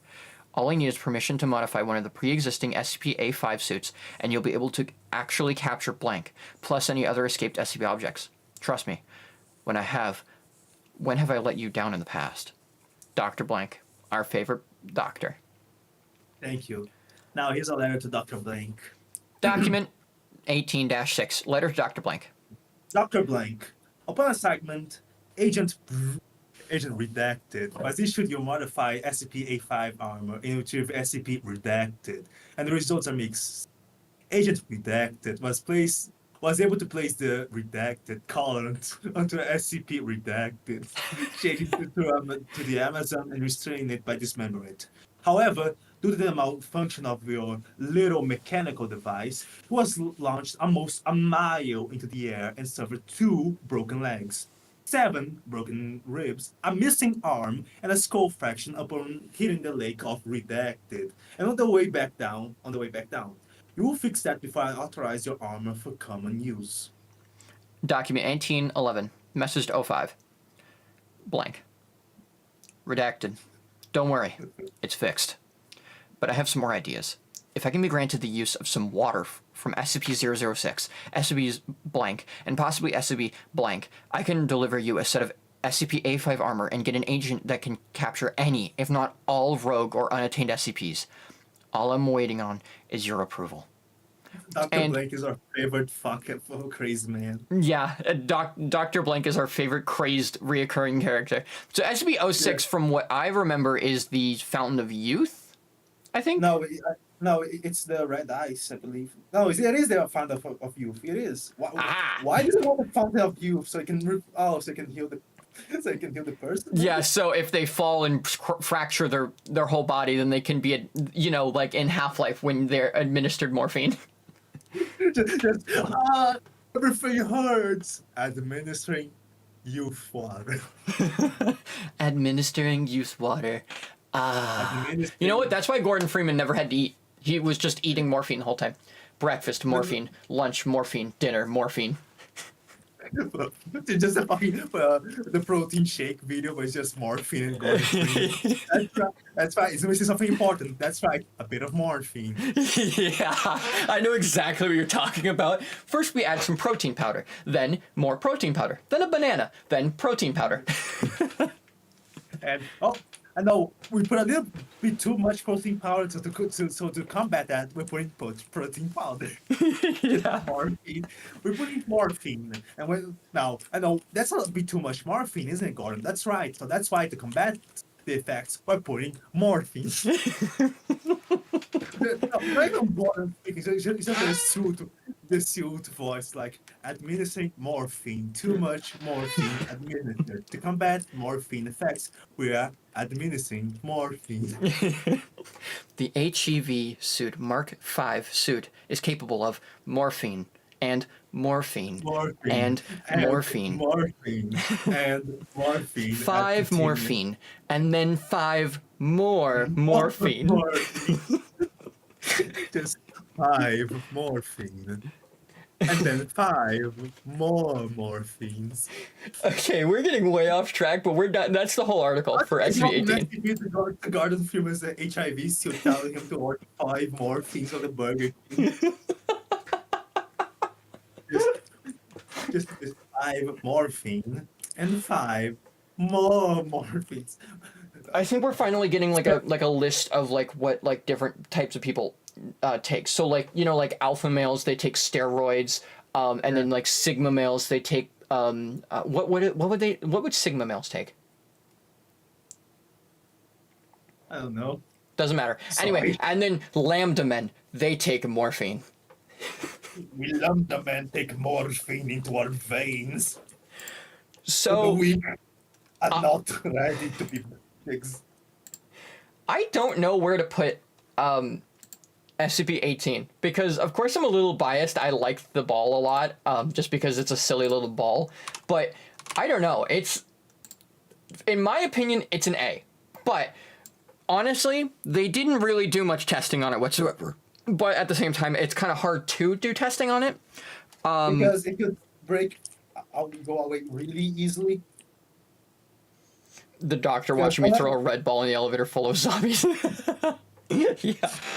But, I mean, like, they didn't, like, maybe even just testing, like, different liquids to see which one was the best to, like, dampening the speed. Yeah. Also, the documents where they're talking about this, I don't actually know what this has anything to do with. Did they find a different ball? Because they're talking about using the ball to put into suits, right? But unless they have more than one ball, I don't exactly know how they're doing this. They have a ball. They have a ball. Wait, it's just one ball. What are we gonna do with one ball? It's a ball, man. I don't know what to tell you. It's a ball. Yeah. I don't know. That one. You know what? I'd put that in. It's a ball, man. What do you want me to do? It's a ball. I'd put that in A. I don't know. What about you? Yeah, me too. I enjoyed that Honestly- article thoroughly, and I thought that it was pretty good. And if anyone disagrees, fuck you. This is my tier list. Fuck you! Fucking throws a bomb. Fucking throws a ball in your face. If you disagree, ping sound effect. You know the ping from a dodgeball. No, boom! Just the fucking dong. Yeah. All right, we're on to SCP-19, the monster pot. Object class Keter. This is our third Keter object. Special containment procedures. SCP-19 is to be kept in a wide grate. Guess it's another concrete room. In a wide grate in a 3 meter by 3 meter by 4 meter reinforced concrete room installed with an incinerator. Room is to be kept at 0 degrees Celsius when incinerator is not activated. An observation chamber separated by a plate glass window is to be used for constant observation of SCP-19. And if/when specimens of SCP-19-2 are observed, the incinerator is to be activated. In the event of an outbreak of SCP-19-2, ordinary firearms are successful in terminating individual specimens, although in the case of a swarm-level outbreak, flamethrowers may be more effective. SCP-19 should be kept in a vertical position at all times. Now, I'm not getting much of anything from the pot except that it can make monsters, I'm assuming. Yeah, and did you see the image of the monster? No, because I'm using the Kindle version of this and they don't show an image. So let me see if I can send it to the Discord. No, I can't. I have to copy the image first, then go to the Discord. Yeah, this is the image of the -2 being. That's just a That- pug. That's just a No, pug. that's a naked cat. Oh yeah, that is just a Sphinx cat. With like also this is what the pot looks like. It's a Greek pot. The pot is cool looking. I mean, it is just an actual pot that exists, but it is cool looking. But that fucking image of the cat is so lazy. It's just damn. They didn't even try. Like, damn. For people who are listening to this that have no idea what I'm talking about, think of a Sphinx cat, but then someone took an image of a Sphinx cat, put it into Photoshop, and then added like a blur effect to it, but like a I don't know, a spherical blur. And it almost looks like motion blur. It's lazy. It's bad. And I'm glad that I'm not looking at it on the Kindle version, because the Kindle version doesn't have any images in whatsoever. Is that good or bad? I mean, it's good for some things and bad for other things. Like, I think honestly, in my opinion, it's better so that I don't like my brain isn't tainted and I can kind of conjure images of my own accord in my head without having an image dictate what I should be seeing. True.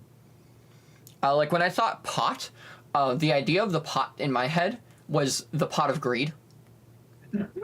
From fucking Yu-Gi-Oh! Yeah, from Yu-Gi-Oh! But I don't know, the greed But pot also works. I summoned 2 monsters from my pot. Yeah, I summon Monster Pot. My Monster Pot summons a Monster Pot. I use pot of greed and draw 2 cards from my deck. You can't keep doing that. I use pot of greed from my deck. I don't know how Yu-Gi-Oh! Works, but that is so funny to me. Wayne is such a fucking good guy. I love him. Wayne Radio TV. He's so good. He's so good. I'm waiting for the Half-Life 2 VR, but the AI is self-aware. Did you see the one with the Half-Life Alex of the gnome? I saw that one, but I don't think that one is as good. It's not. I didn't as finish good it. I actually haven't finished it yet, so maybe I should finish it. And I'm also when you finish- replaying Half-Life Alex, so maybe I should just finish playing Half-Life Alex and then watch that. Yeah, probably. Are we getting off track again? Yes, always. Description. SCP-19 appears to be a very large ceramic vase, 1.8 meters in diameter at the mouth, and 2.4 meters high. Style and decoration indicate it was created in classical Greece. Classical Greece? Okay. Although conclusive dating is impossible, as the surface is entirely unbreakable by any known means. If a successful method is discovered, SCP-19 is to be destroyed with prejudice. Interesting. So they started trying to destroy it. So this is like the opposite of the the keys.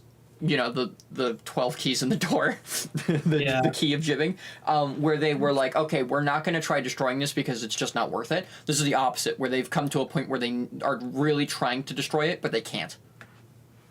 Yeah. Periodically, entities emerge from SCP-19. Collectively, these are known as SCP-19-2. The entities vary in many aspects, but tend to be small, vaguely humanoid, though they may have animaloid features, and extremely hostile.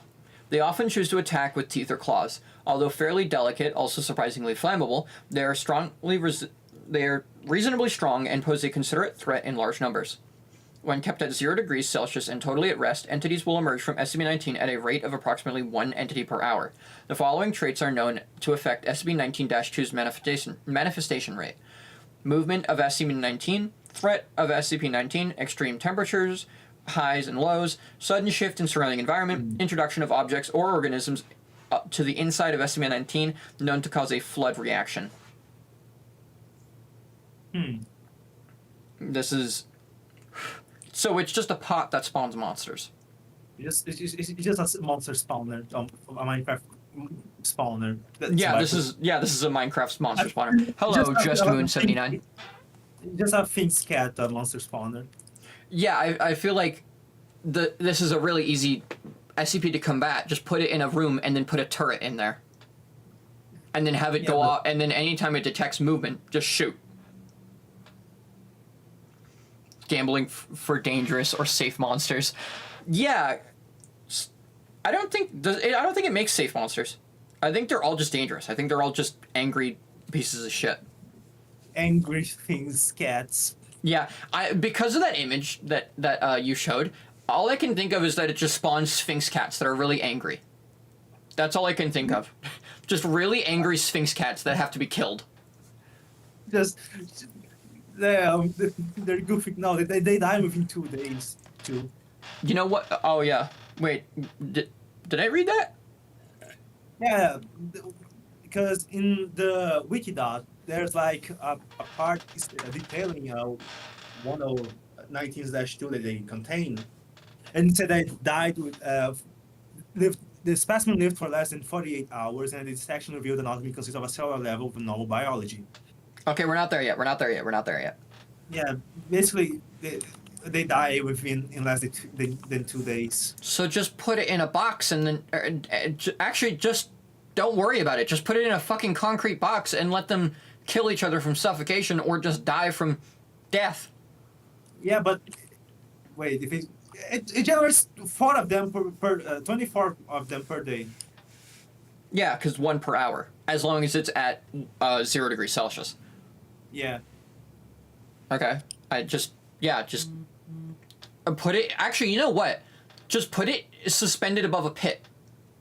Like, have the mouth of the pot face downward into a pit, so if anything crawls out of the pot, it will then immediately fall to its death. Meat grinder! Yeah, or just put it like right above a meat grinder. And it only produces 4 of them per day, so just between the 1 hour, in between the hour that they spawn another one, do maintenance on the meat grinder. Simple. This is just an easy solution. I don't think you really even. Infinite food glitch. Oh God, I would hate to eat that.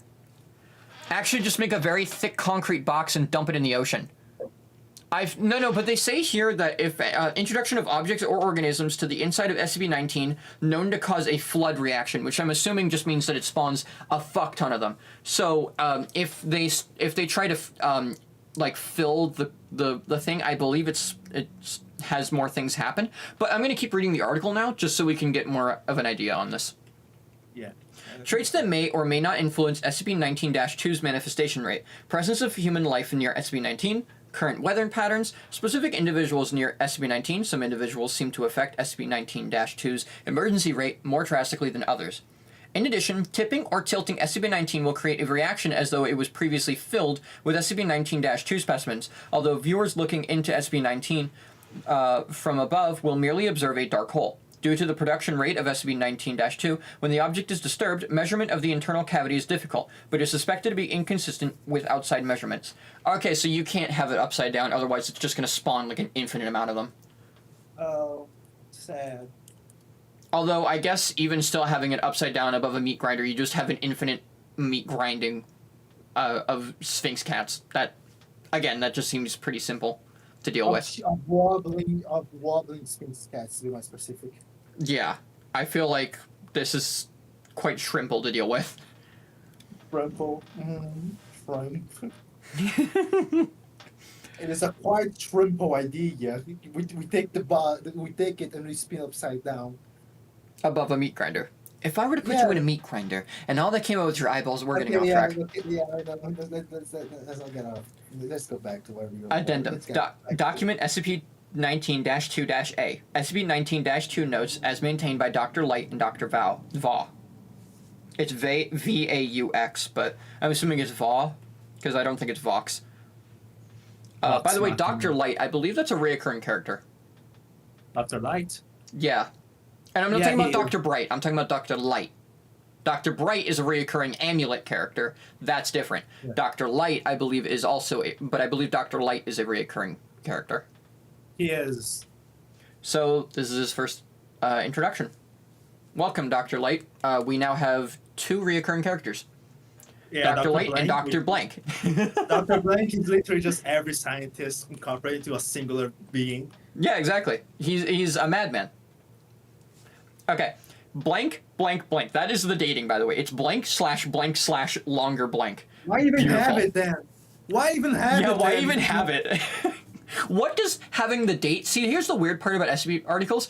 Like I said previously, and I'll keep reiterating this point, if there's no point in redacting any of these parts, what is the point in putting the redaction? What if me knowing the year, the day, and the month does not change anything about the article? It will not change anything. If it's the 1980s versus the 1990s versus 2000 versus 2010, it does not matter. It does not change anything. No matter what, it's still the same document. It's like... What do we call again? It conflicts with the how the Foundation worked in that time. Yeah, so redactions happen after a document is already made. So, you know, usually what will happen is someone will write in a complete document, and then some government organization will then go through and blank out all the parts that are sensitive information or things that they don't want getting out, right? So blanking out a year, a month, and a day does not change anything if you don't blank out the rest of the fucking document parts. I get to know everything that happened in that day, but I don't get to know the day it happened? Huh? What sense does that make? That's stupid. It's dumb. Anyway, SCP-19-2 specimen was removed from containment chamber and kept in reinforced pen, provided with water and live chickens as food. Why? Oh, okay. Specimen was quiet, continuous, garbled specimen made quiet, continuous, garbled vocalizations, determined to be phonetically similar to ancient Hellenic languages, which is like Helen is near Greece. Although the reason they're speaking. So Greece speaking Sphinx cat. Okay. Yeah, Greek cats that speak Greek. That's great.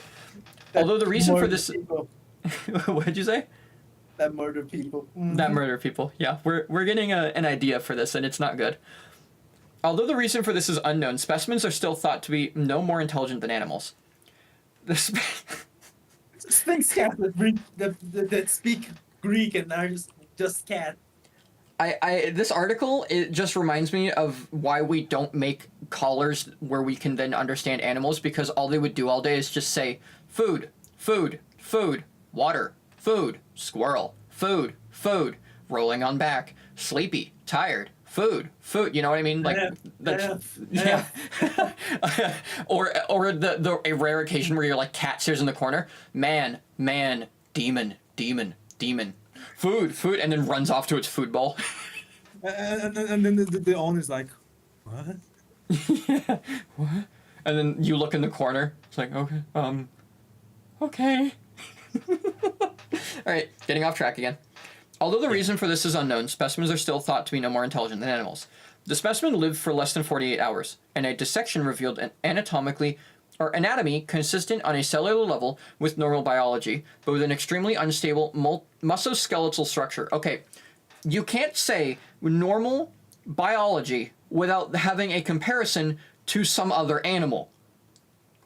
What are we talking about here? Anatomy consistent on a cellular level with normal biology. So I'm assuming it just means like the creation of cells, like how we have like cells that make up skin, cells that make up red blood cells, that kind of thing. But that still doesn't. It needs a comparison. Other notable anomalies included an unstable respiratory system, nearly non-existent digestive tract, and virtually no other internal organs.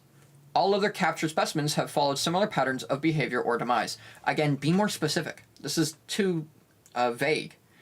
An unstable respiratory system, which doesn't make any sense. It's dead. How do you know that it has an unstable respiratory system? Nearly non-existent digestive tract, which again, nearly non-existent, says that there is something to be said there. So, like, I don't know, just say that there's a small intestine but no large intestine or something like that. And virtually no other internal organs. Again, say like there's no heart. There's no like. It's too vague.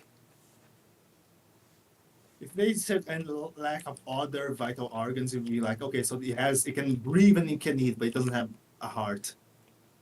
I guess, yeah. But virtually means that there are others. When you say virtually no other, it means that there are other organs, but barely any. And that is other when talking about respiratory system and digestive tract. We know it has that, but does it have like heart? Lungs? Yeah. Does it have a heart? It says that it has a respiratory system, so I'm assuming lungs, and it said that it has a digestive tract, so I'm assuming it's like how furry artists draw furries, so it's like one continuous tube from mouth to asshole. But like there's but we need more details. This is again, SCP articles should be written like a lab report, not based on vibes alone. I thought vibe of this world fucking explodes. Writes shittily written out SCP article. Yeah. Note, it appears that SCP-19-2 specimens were not intended to live for meaningful amounts of time outside of SCP-19. Dr. Vaugh. Actually, do you want to read these quotes from now on? The quotes. I'm the quotes guy. Okay. Again, okay, and for the next three and final dates, they're all blanked out. So I'm just going to read these and not even worry about the dates.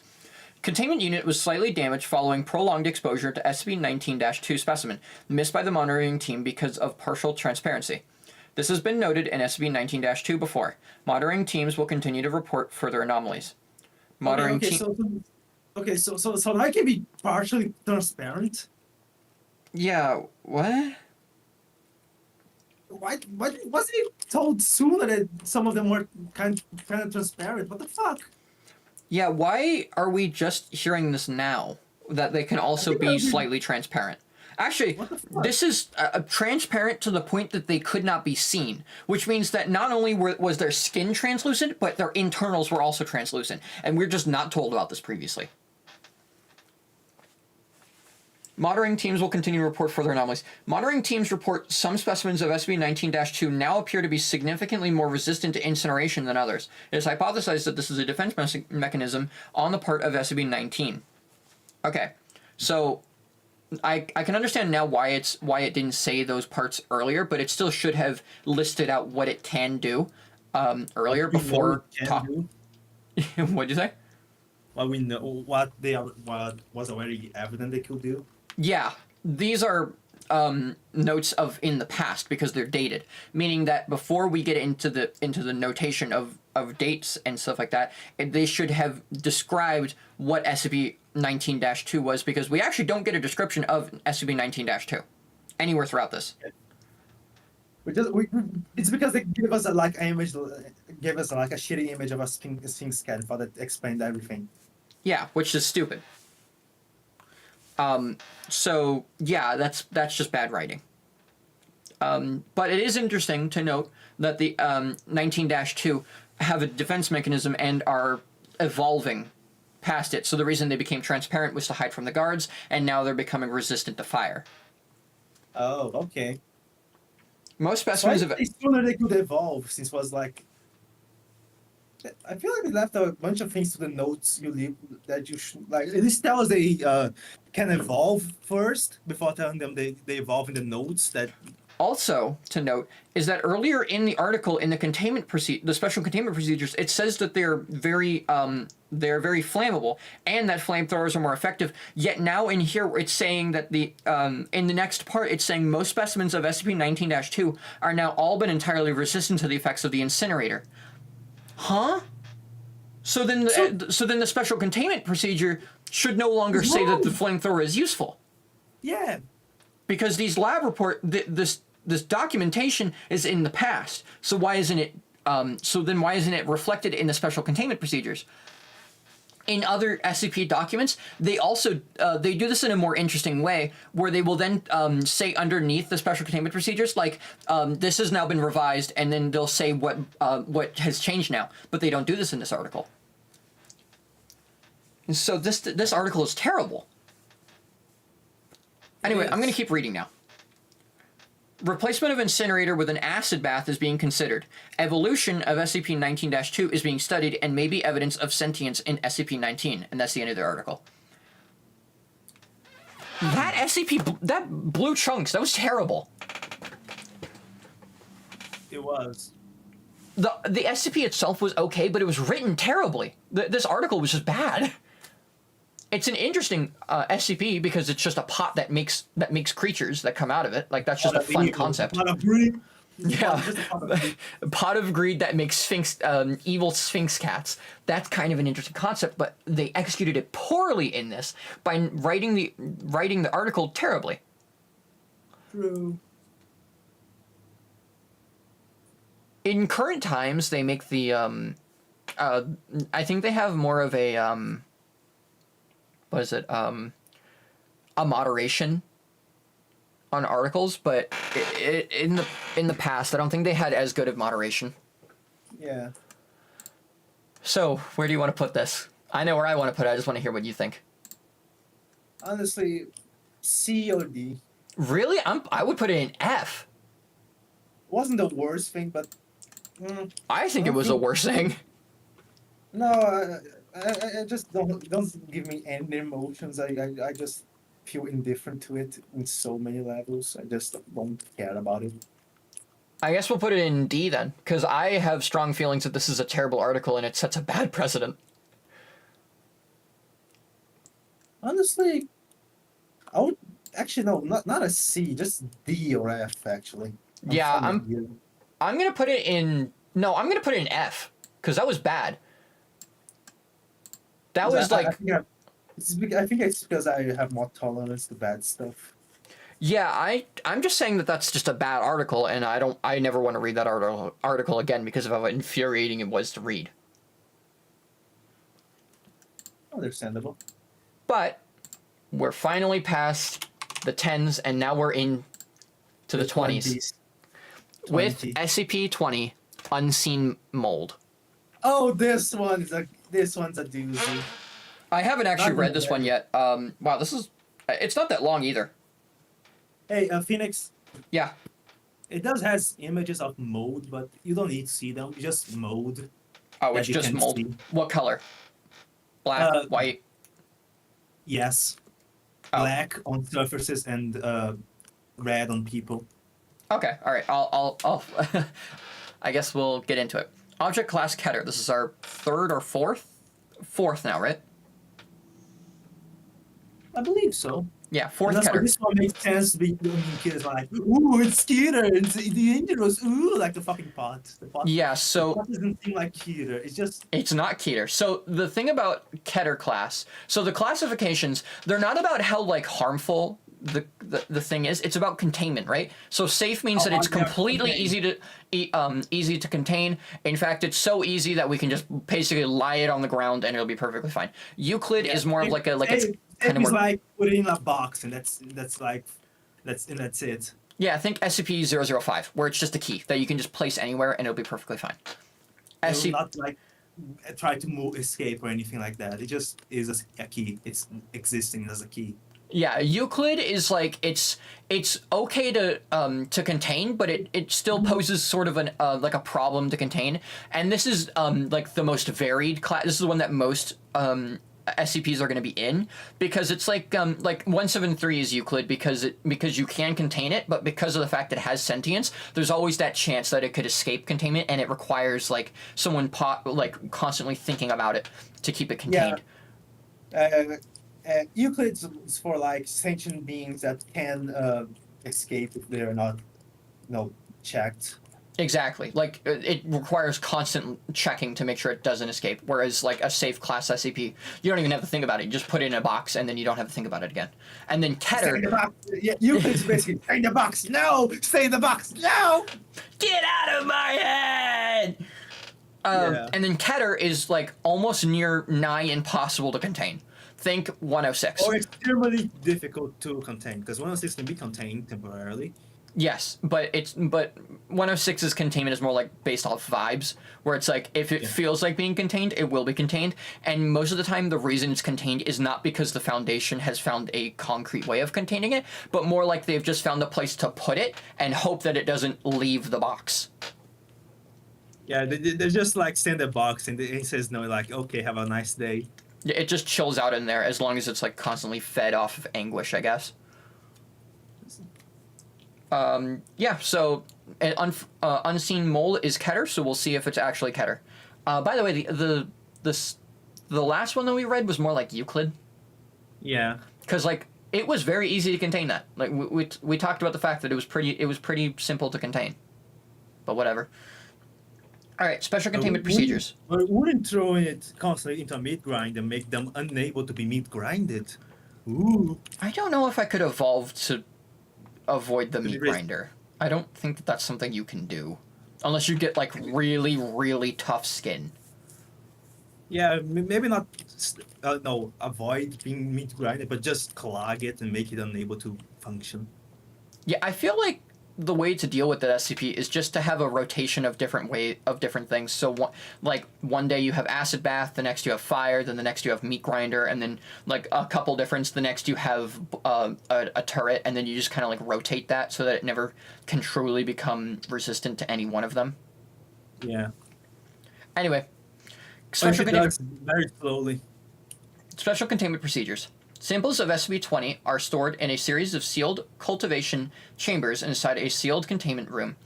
We already said sealed. At Biological Research Area 12, which is accessible only via airlock. Nutrients are administered via automated robot systems, as the cultivation chamber must remain sealed at all times. Hermetically sealed video surveillance cameras are installed within the containment room and must be checked daily for integrity.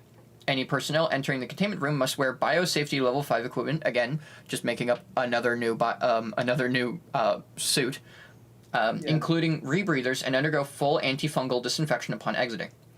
So this is a very from what we've described here, this is a very contagious and very damaging mold. Yes. Description. SCP-20 is a fast-spreading fungal organism that is capable of affecting the senses and behavior of living creatures, including humans. Samples of SCP-20 exhibit an unknown effect that renders them effectively invisible to direct observation, even when under a microscope. SCP-20 is only visible to humans when viewed through photographic or video surveillance. Okay, interesting. So you can't see it, you can only record it. Okay. Once SCP-20 forms a colony, usually within a human residence, it will produce spores that affect the behavior of the humans around it. Affected subjects will increase the heat and humidity within their homes to create an environment more suitable to the growth of SCP-20.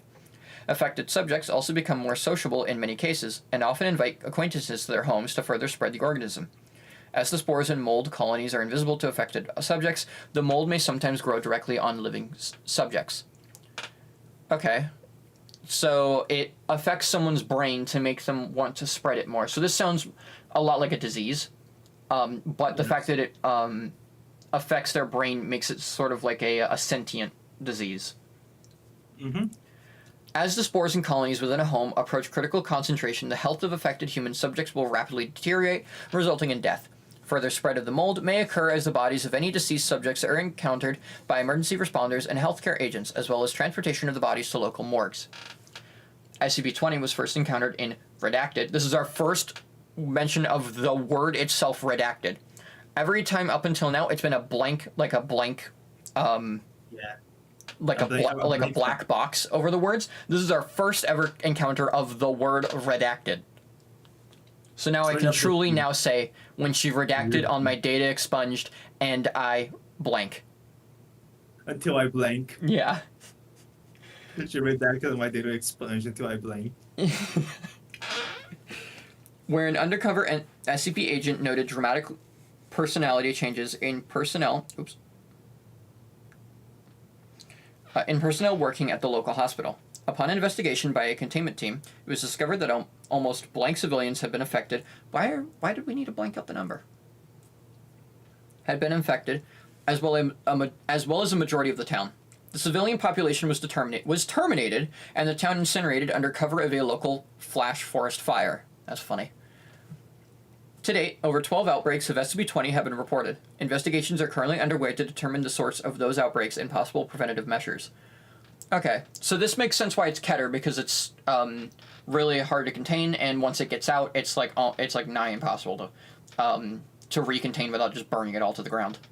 Yes. This to me makes sense. Mm-hmm. To date, over 12 outbreaks of SCP-20 have been reported.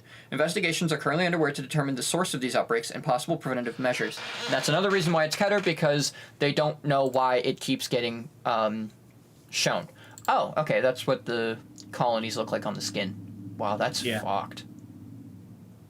Yeah, they don't see it. People, in fact, don't see them. They see them normally. Yeah, the only way you can see it is if you take a picture. Exactly. That's really cool. Yeah, and here comes the See No Evil.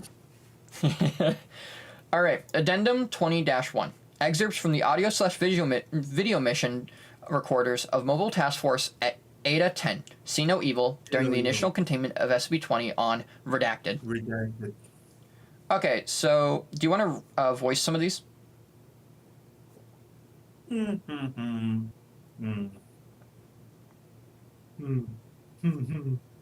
Nah. You'll No? probably. I'm gonna fucking fuck up my English. I know already. So what? All right. T2 lead. Team 2 moving to the Red House. Team 2 comm. Copy. UAV 1 is picking up 1 heat signature. T2 lead. Team 2 in place. Ready to expletive. T2-2. Door opening. At this point, a civilian woman appeared in the doorway, holding a kitchen knife. Video surveillance showed that nearly 2/3 of her face was covered by mold growths. Civilian woman. Well, hello there, gentlemen. Get to take a breather inside. T2 lead. On the ground. Drop the weapon. Civilian woman. That would be better. Don't be silly. Come on in. Stay a while. T2 lead. Stop Stop where you where you are! Drop the weapon! Just this adds a lot of effects. This adds effects. This does. Civilian woman. We just want to have some guests. Please. Come in. Drop the weapon. Yeah. Drop the fucking weapon! Drop the weapon. Drop the weapon! Drop the weapon. It is assumed that at this point, the infected civilian noticed T2-4 carrying a primed incendiary weapon and lunged forward at the team members with the knife. Civilian woman. Data expunged. T2 lead. Open fire! Open fire! Gunfire, screaming. Go fight.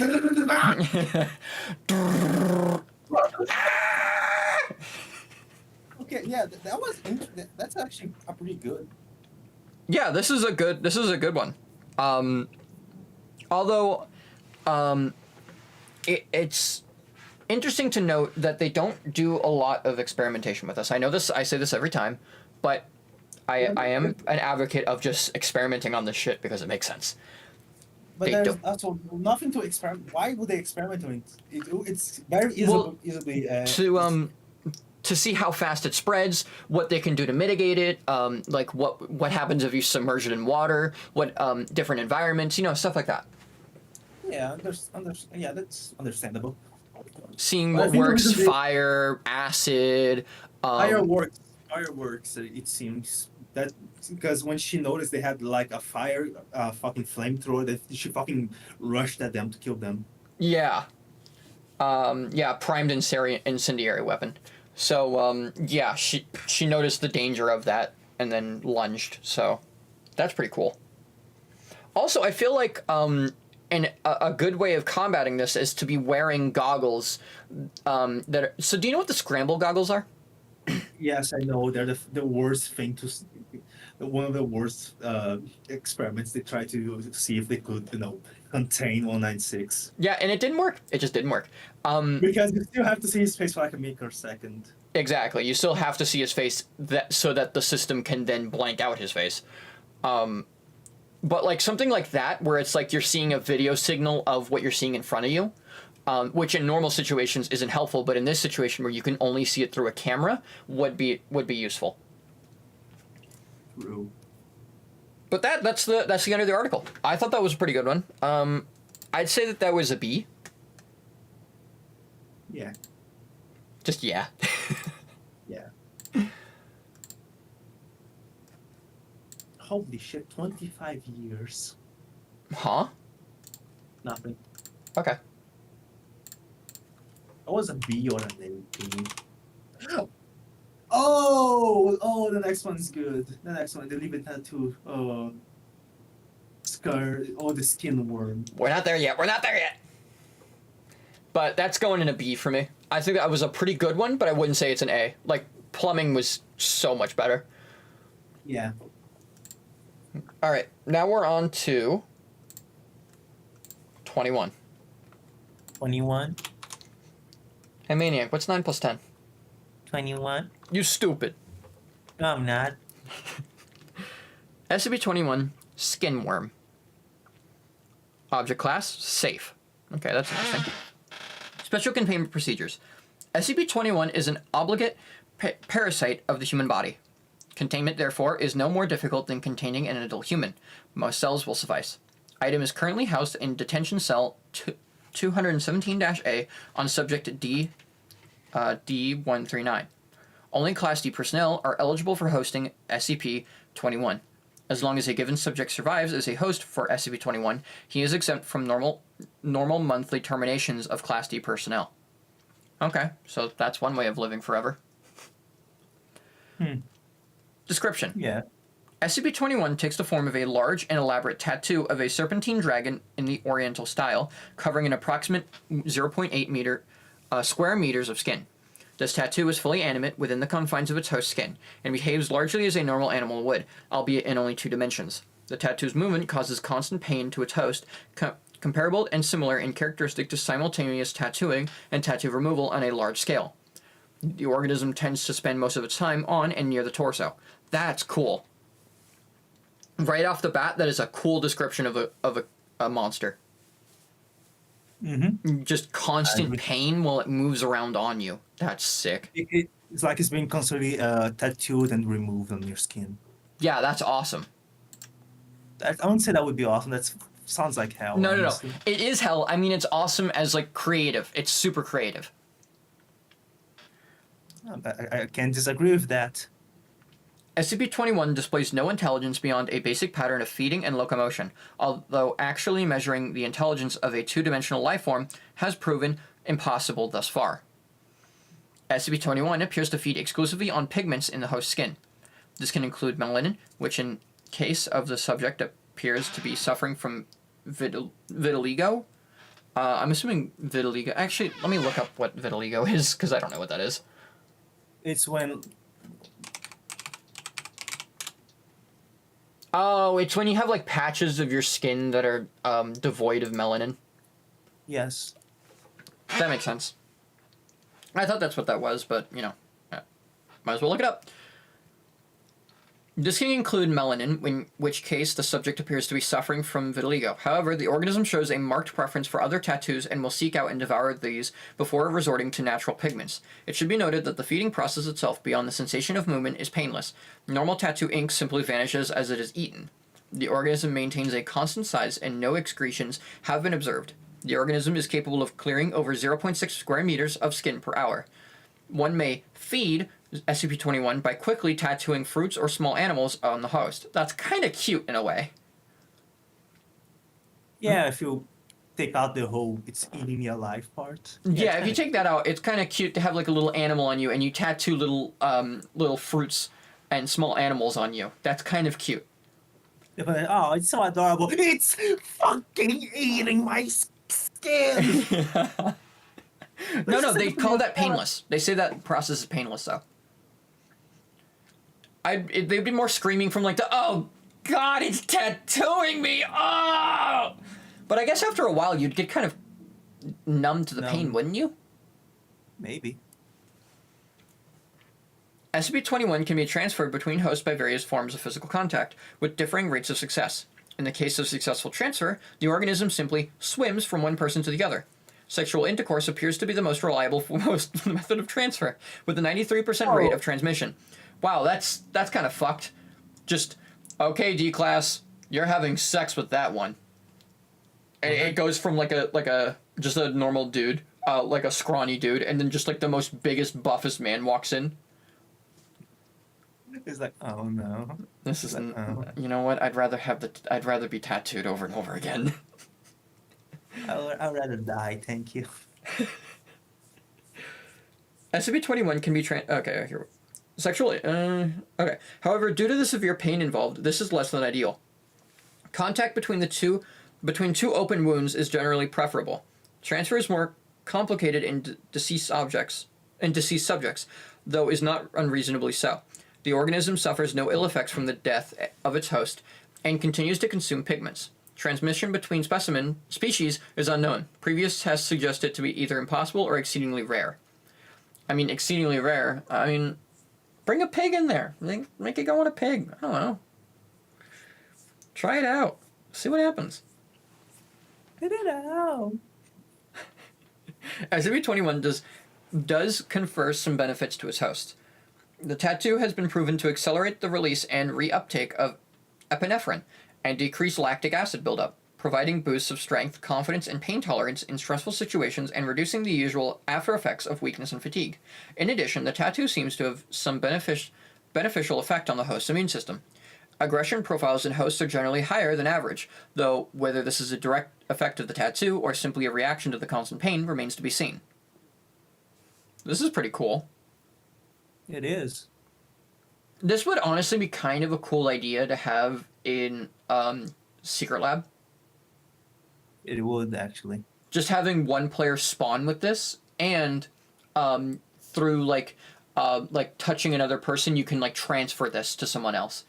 So it would actually work kind of like Cola, where like you're taking constant damage, but you become more resistant, and you become like your sprint meter drop like goes Falls down back. slower. Yeah, it doesn't negate it; it just goes down slower. It's like a cola without the speed. Which I hate cola in SCPSL. I think it's stupid, and I think it kind of ruins the way that SCPSL works. Honestly, don't blame you. It's just not fun to deal with, and it makes you like it's ridiculous because it kills you so fast. It's just unreasonable. It's not worth it. Honestly, just removing it would probably make it better, and then replacing it with something like this would be much cooler. True. The symbiotic relationship is usually limited by how long the host can tolerate such pain in everyday life. I hate people running around the map endlessly till next spawn wave with cola. Yeah, I know. That's the fucking worst thing ever. It's awful.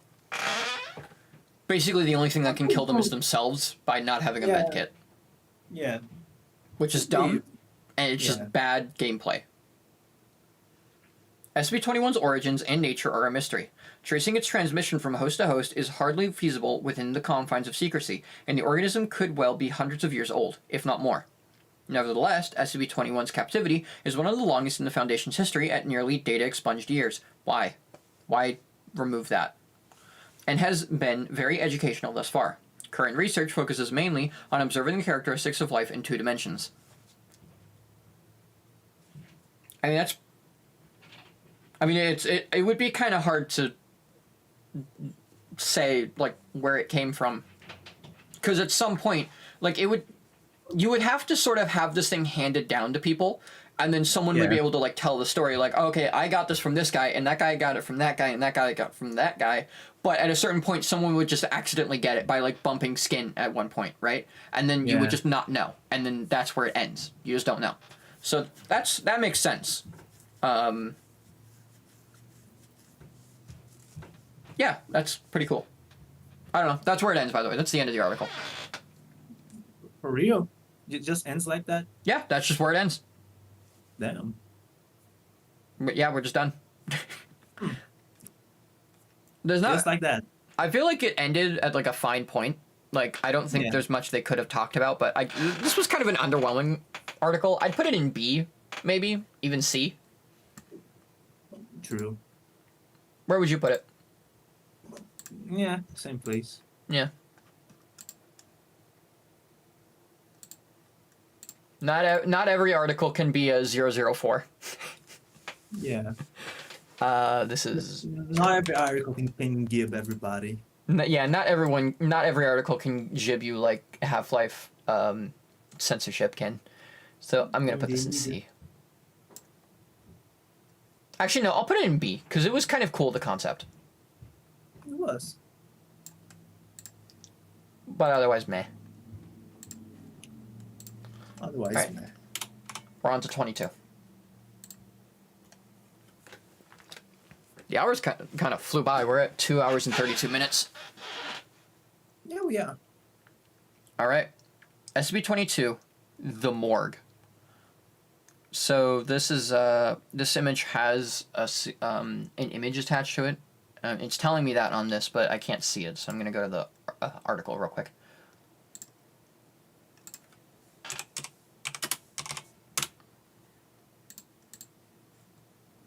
Okay, so it's just a picture of a morgue, Yes. which makes sense since the image description is image of SCP-22 through security camera. So yeah, that makes sense. Object Class Euclid. Special Containment Procedures. A vault door has been installed following Incident 22-827 to seal SCP-22. It is to remain locked at all times, with the sole exception being the appearance of an instance of SCP-22-1. The original door of SCP-22 was destroyed during Incident 22-827, with attempts at replacement being met with failure. Security cameras have been installed to monitor for instances of SCP-22-1. See, this is what I'm talking about with the jar, where they add onto special containment procedures. Okay. Yeah, that's true. This is an addition onto the original special containment procedures. I like that. In the event of an instance of SCP-22-1 appears, automated systems should incinerate it the moment it leaves SCP-22. At this point, the vault doors may be unlocked to admit cleanup crews. Should the automated systems fail to destroy the instance of SCP-22-1, response teams are cleared to enter and neutralize it. Under no circumstances may any living human enter SCP-22 except at the order of Class 4 personnel for testing purposes. Class 4 personnel may also order instances of SCP-22-1 to be captured and held. However, they may not be removed from SCP-22 confinement facilities. Description: SCP-22 is a morgue in the basement of Redacted Hospital in Great Britain. Until 1980 blank, sorry, just the redactions and the blanks are so fucking annoying. Yeah. That is the number one thing I hate about SCP articles, because they always use them in the completely wrong way that you should be using a redaction. There were no reported anomalous occurrences within the morgue. Reports of strange activity were first received in November of 1980 blank. The area was soon quarantined by the Foundation, with an official story being released that the entire building had been condemned. The reason for the sudden manifestation of its strange properties remains under investigation. Okay. Okay. Periodically, a random drawer within the morgue will open to reveal a cadaver under a covered sheet. After approximately 6 minutes open, the cadaver will animate and attempt to leave the morgue. At this point, the cadaver is given the designation SCP-22-1. In some cases, the cadaver will be too damaged or decomposed to successfully exit SCP-22 or even rise from the table it lies on. In this case, SCP-22-1 will typically struggle and twitch on the table until expiration occurs. Should an instance of SCP-22-1 expire while remaining on the table slides back into the drawer, which then shuts. Reports indicate that the scent of burnt tissue is evident immediately following such an event. That's really cool. I like that they didn't just say it is then burnt, but instead they just say that it smells like burning skin. Actually, pretty cool. Yeah, this is so far this is good. I like this so far. Please do not be ruining it. Please do not be an SCP-004 moment where it just gets bad. The energy source that's gonna commit crimes. Cry. The energy source that sustains instances of SCP-22-1 is currently unknown. Instances do not breathe, eat, or sleep, and their bodies produce no heat. Analysis of SCP-22-1 following expiration has discovered no abnormal organs or chemicals present. They appear to be fully human cadavers. Okay. Instances also possess physical strength that exceeds that of normal humans. Though direct testing has proven problematic, researchers estimate the strength increased to be approximately 500 N, 112 pounds of lifting force greater than what one would expect of a human body sharing a similar condition. An analysis is underway to determine if this effect is connected to the unknown power source or if it is an entirely separate phenomenon. When body parts are severed from SCP-22-1, the portion with the greatest mass retains its effects. All other pieces become inert. Destruction of the head or brain does not neutralize SCP-22-1. Instead, the lower torso and the limbs remain inanimate.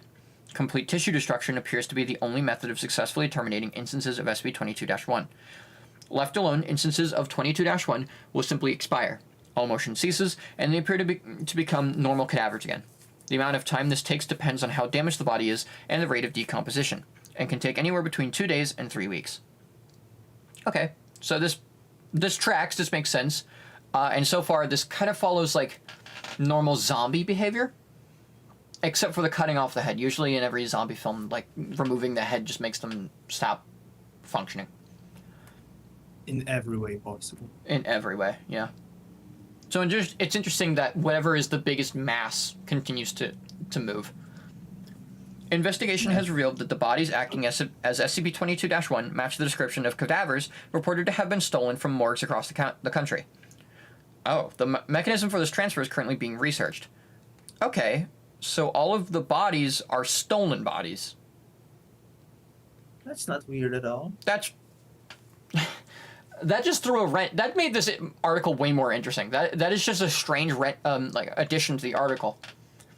It is. Adding any new matter to SCP-22 has thus far proved impossible. Any object that enters SCP-22 disappears shortly after passing through the door, leaving no trace. That includes inanimate objects and biological specimens, say Addendum 2201 and 2202.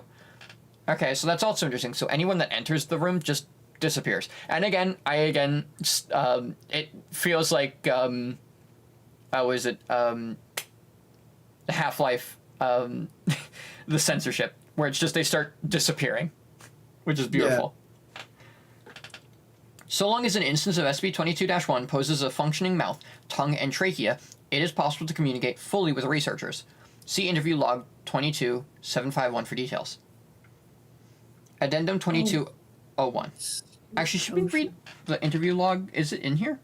It's not, so it's supplemental material. Let me open that up, I guess.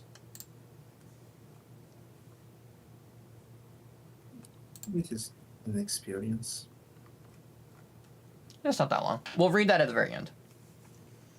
Addendum 2201. A request has been submitted to create a new entrance to SCP-22 by removing a portion of the south wall. Request pending approval.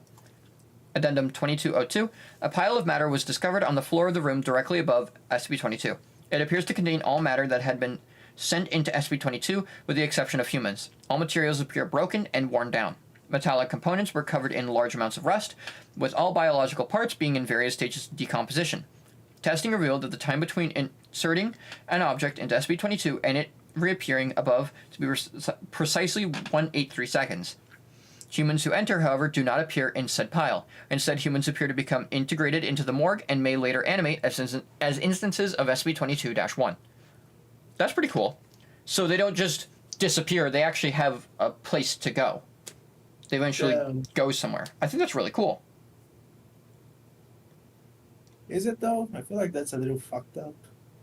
Anytime I say it's cool, I'm not saying like, oh, that's really cool, that's awesome, I love that that's happening. I more mean that that's cool in like a writing standpoint. No, you know. I know. It's, yeah, this is and that's the end of the article, so before we give our thoughts, I'm going to read the interview log. Huh? Interview log. Interviewer Dr. Blake. Oh, yes, it is Dr. Blank. Okay. Each of the following interviews begin in much the same way. The instance of SCP-22-1 will typically be hysterical until Foundation personnel are able to calm/restrain them. These portions have been omitted. Oh my god, wait, we can talk to them. Okay. Date, March blank, 1980 blank. Interviewee, SCP-22-1-2. Interviewer, Dr. Blank. Woo! Let's go, Dr. Blank! Let's go! What's up, man? This is like when a WWE star enters the stage. I know the right corn! Dr. Blank! Measuring blank amount of meters tall, weighing blank pounds, Dr. Blank! Dun, dun, dun, dun. Dun, dun, dun, dun. Just every part of him just censored. Just like Yeah, his entire body is censored. Even like if you're standing like in the crowd, you can see that he's censored. He's just a large like, black blob. He's just a random. He's just a fucking black rectangle. Yeah. When in Photoshop, you just fucking put a black rectangle over him. You know, like how you look at enemies in Doom, where it's like no matter what angle you look at them, they kind of like follow your where you're looking. That's also what he does. It's just a large black rectangle that follows the direction of where you're looking. Yeah. Notes. Dr. Blank for you. SCP-22-1-2 was the second instance of SCP-22-1 that the Foundation discovered, the first having been destroyed on-site by Foundation agents. SCP-22-1-2 had the body of an Asian male, approximately 54 years old. Its chest had been stitched up, evidence of an autopsy. So they kill a guy, basically. Yeah. Begin log. Do you want to do 22-1-2? Sure. Okay. Dr. Blank, please identify yourself. My name is John. What the hell is going on? That's what we're trying to figure out, John. How did you get to this state? I don't know. I was driving my car coming home from. Never mind. I was driving, like, I crashed. Then what happened? Nothing. I woke up here. This has to be. Unitable. So you remember being in a car accident, then woke up here in the morgue? Do you have any idea how you got here? I didn't get here. Don't you get it? This isn't me. I'm not me. What do you mean you aren't you? At this point, SCP-22-1-2 became severely agitated and had to be physically restrained. This required 6 agents due to the strength and increase associated with instances of SCP-22-1. Eventually, SCP-22-1-2 was calmed and the interview proceeded. Now, Would you please explain what you meant? This is not me. I saw my reflection in the steel. I'm not some old Asian fuck. This isn't me. End log. End log. Following the last statement, SCP-22-1-2 began to smash its head against the wall. Once further restrained, it began to scream unintelligibly for several hours before falling silent. I just imagine the Half-Life 1 zombie noise. No, not two, the one noises where it goes... You know the stalker scream? Stalker scream? The No. scream. No, search for it. You're gonna. Okay, hold on. Wait, let me get it on YouTube. Stalker scream. From what game? Oh, from Half-Life 2. Okay. Yeah. Wait, beta Stalker scream or the normal one? I don't know. Both, I guess. Ads. Yes, I have you blocked already. Okay, yeah, I know what that sound effect is. Yeah, that's the one. That's the one I think about. Sorry, that sound effect I have heard so many times, and all of them from shitty Gmod horror maps. Exactly. How do you think they got that sound from? Or they got that sound? Yeah. Okay, now I know the origin. It's Half-Life 2, which makes sense, I guess. All right.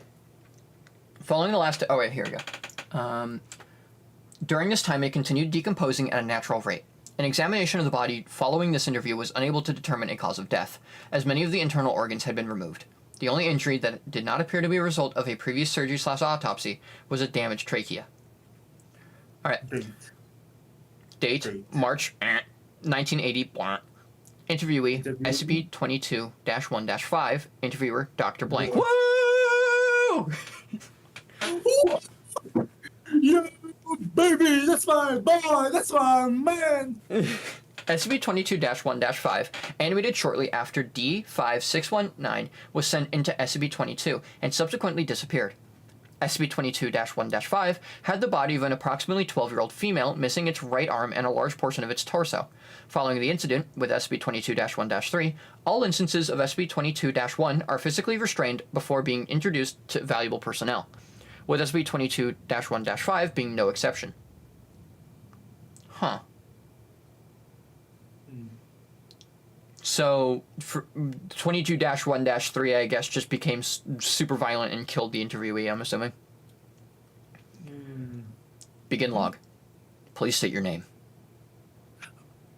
What did you bastards do to me? Please state your name. What the fuck did you do to me? We have done nothing to you. Now please state your name. You know who I fucking am. Refresh my memory then, please. The guinea pig, you just fucked up. Don't tell me you forgot me, Dr. Asshole. Are you D? Name review! Name review! Name review! It's Dr. Asshole!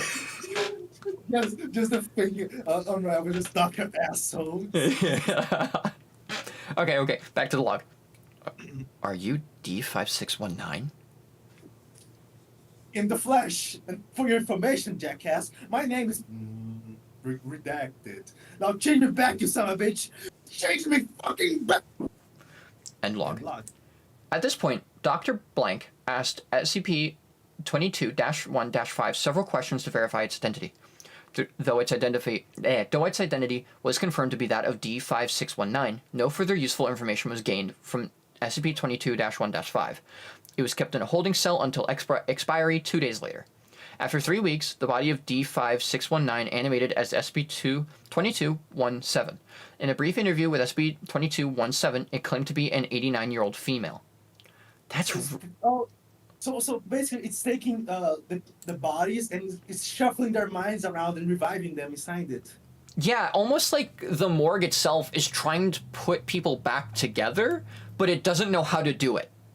And it's doing a very bad job, as you can see. Yeah. So that's really interesting. That's really cool. I like this SCP a lot. Me too. It's a SCP. I want to put this in S. true. I'm not fine with that. I'm fine with that. I'm completely fine with that. This is a really, really cool SCP. It is. All right. What was this? Number 22. Yeah, I'm putting that in 22. S. That's really fucking good. Like the way that the log was written, the way that the supplemental material was written, it was all very matter of fact, straight to the point, and everything was just so concise. It was so good. It didn't go in circles and then pull a fucking fucking key that makes you jib. Yeah, exactly. It was so good. The way from beginning to end, super well done. Just so good. Thank you, Jason Vorkey. This is a cool stream. This is an epic stream. This is an epic stream. We're just reading. We're just doing this for no reason. Honestly, I'm actually happy to go through these SCPs. This has been very fun. Yeah. So now we're on to SCP-23, Black Shuck. And I'm just imagining a Shuckle from Pokemon, but black. Black Shuckle. Shiny Shuckle. Shiny Shuckle. Object class Euclid. Special containment procedures. And then this part is scored out. Squirted out. Squirted, huh? It's got a line through it. SCP-23 is to be contained in a standard 5x5 meter containment unit, which, yes, we love putting random things in 5x5 boxes, but they scored that out, and then now it's revised. SCP-23 is to be contained in a walled-off intersection of 2 corridors at site blank, with at least 3 meters of space in each direction, and false doors at 3 of the 4 ends, in addition to the real door. Security cameras will be placed and maintained above all 4 doors. What the fuck? So it's a plus sign of corridors, and 3 meters of space in each direction. So it's 2 6-meter long hallways. Mm-hmm. And there's 1 real door and 3 fake doors. Weird. Real fake doors. At all times, SCP-23's eye sockets are to be filled with spherical inserts made of hard rubber. What the fuck? Eye inserts must be replaced as they degrade. Degradation can be monitored by measuring the brightness of the burning effect as observed by security footage. Brightness greater than 12 candela requires that the inserts be replaced within 12 hours. Eye inserts are only to be replaced individually and only after the sun has completely set. Personnel are not to look directly into the eye sockets of SCP-23 at any time. What the fuck? This is interesting. Following Incident 2327, all reflective surfaces, including displays, monitors, and eyewear of any sort, are not permitted within 30 meters of SCP-23's cell. This includes monitors linked to security cameras within its enclosure. Security personnel posted at checkpoints outside both corridors will enforce and adhere to this measure. What? So no reflective surfaces at all. Mm-mm. Okay. Experimentation involving SCP-23 has been suspended indefinitely. Alright, that is a really cool setup. Usually I don't like special containment procedures because they're usually like, we put an Eldritch Horror in a 5x5x5 concrete box, but this one's really cool. Yeah. Description. SCP-23 is a large, sexless, shaggy canine, 1.5 meters at the shoulder, with black fur. And this one has been scored out. It has bright orange red eyes and prominent teeth, which been removed. There's a hyperlink on eyes. It's up. Oh yeah, you're right. It does have a hyperlink. Hold up. Let me pull that up. For mother's love. There's also an incident report with it. I've seen this image of the dog before. There's a dog, so there's an image associated with the with it. But okay, eyes. Let's see here. Mother's love. Okay. So I'm gonna read this now because it's hyperlinked now. I don't feel like reading it later. The passions of the dead can be vast and mighty, but are not all powerful. There are things I can never see. There are things I can never touch. There are things I can never overpower. Because of that, there are many things I can never protect my children who birthed me from. And my children who birthed me are, it has hyphens between them. So my hyphen children hyphen who hyphen birthed hyphen me from. Because of that, oftentimes they die in bitterness and pain. Because of that, their deaths can also birth hates, large and small. Hates are things I can see and touch. I must see and touch them, because my children who birthed me cannot. I must protect my children who birthed me where I can, just as my strange brethren are driven to curse them. I do not have the power to unmake hates. The best I can do is bind them to a seal made from things that my children who birthed me can see and touch. The truth of our nature is all we have and are, and denial of that truth is denial of our power. But, more importantly, my children who birthed me can guard themselves against what they can see and touch. The form of a ladybird, beetle, or butterfly is a fine seal for small hates. In a seal of that size, it is easy for me to reduce the power of their curses to almost nothing. The larger seals needed to hold larger hates are more difficult. A hate sealed as a cat can still cause sickness and misfortune.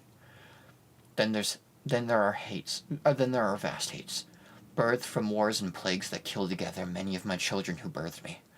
There are few loves vast enough to deny the truth of their nature, but I have tried once. It was a hate birthed out of the smoldering rage in the hearts of so many who died, knowing that their bodies would be burned together in a pit of pestilence and anonymity. I rarely call upon the power of the light that brings life to create a seal, but there was little choice against a hate natured so strongly of death. The weakest part of any seal is always in the eyes, because they are the windows to the soul. My children who birthed me only believe in that as a concept, but concepts are far more real to my brethren, whether they are strange or not, and I than my children who birthed me would think of as concrete. To line up the windows is to make an open path between a soul and the most vile curse of a sealed hate I can still inflict. I used every method I knew to reinforce the seal's eyes, but even then I could not stop it from setting a cause of death in anyone it met gaze with. My blessing could only delay the curse's full effects for a single cycle around the light that brings life. My misguided children, why did you take its eyes? And then its in this is also hyperlinked, and then it hyperlinks back to SCP-23. So I'm going to try to make sense of this, because there is sense to be made of this. I can actually tell that there can be sense. So my misguided children, those are the SCP workers, whether they be scientists or D-class. And then why did you take its eyes? It's referring to SCP-23. Yep. So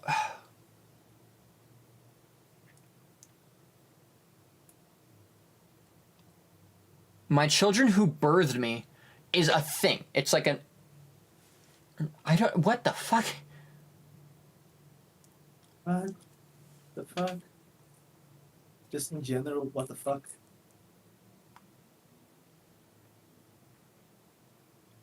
My blessing could only delay the curse's full effects for a single cycle around the light that brings life. So light that brings life is sun, and I'm assuming the blessing could only delay the curse's full effects for a single cycle, meaning the meaning one day, and then its eyes die.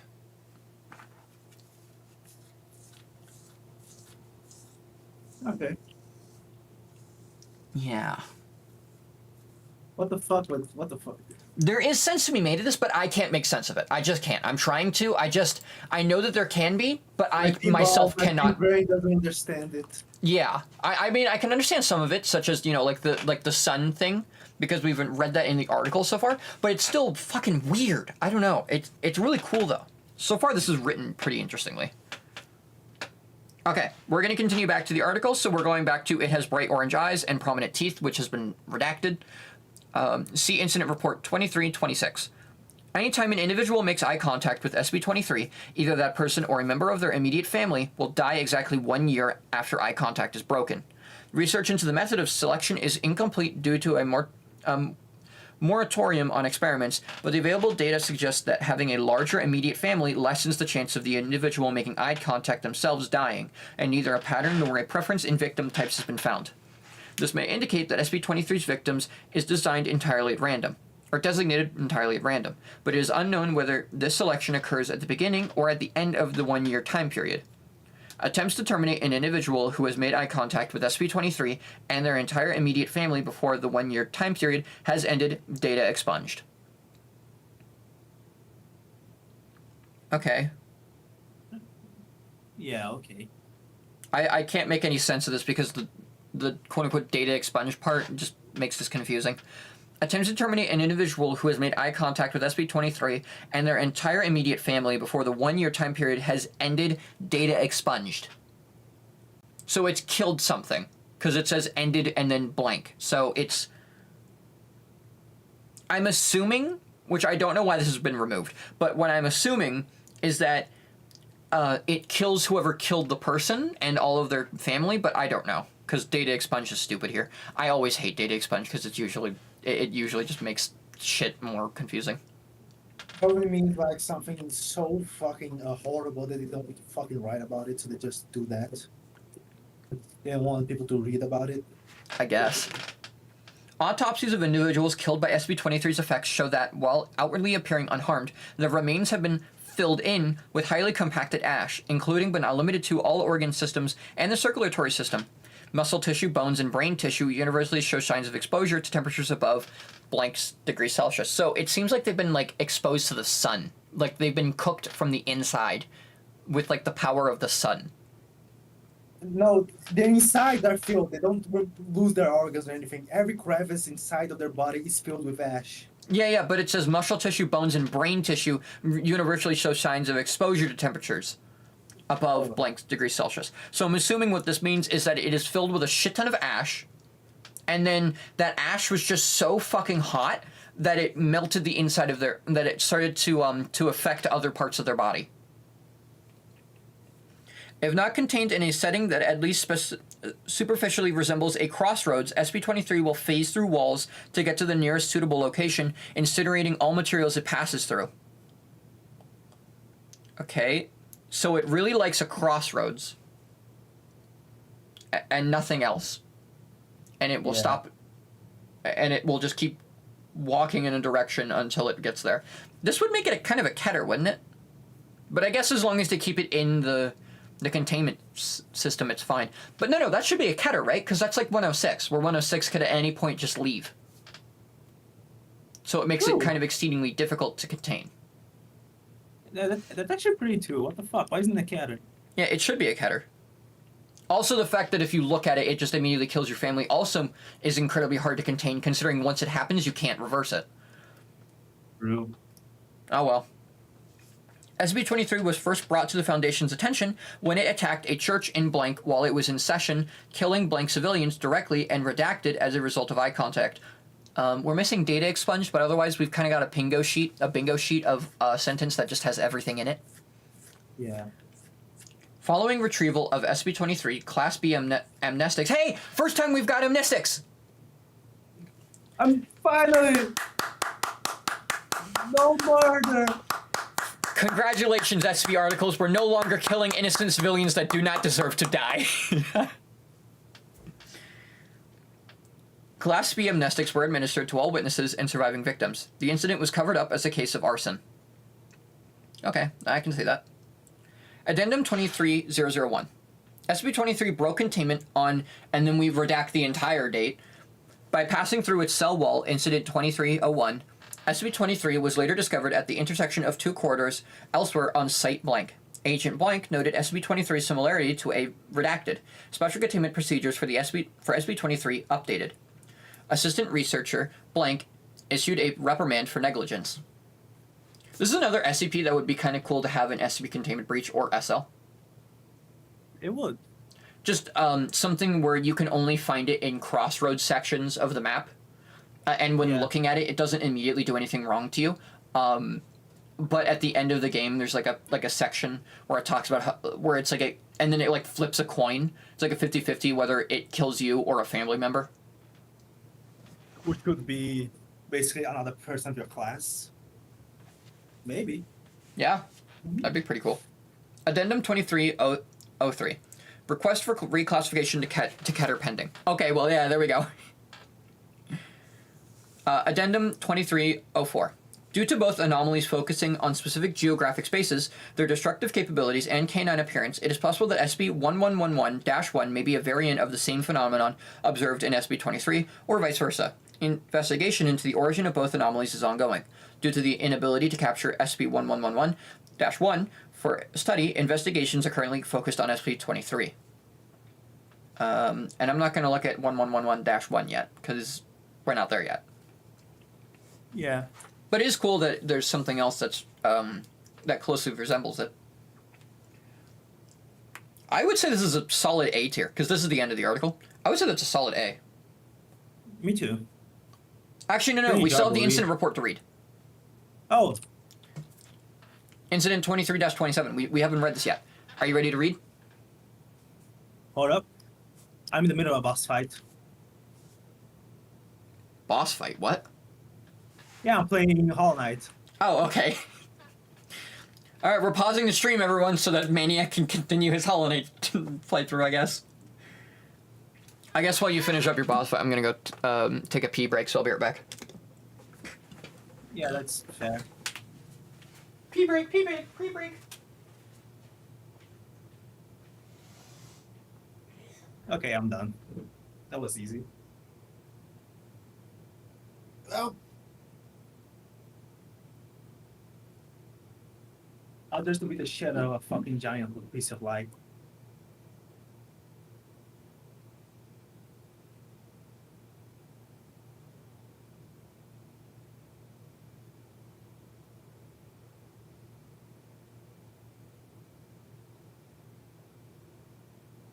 And there we go.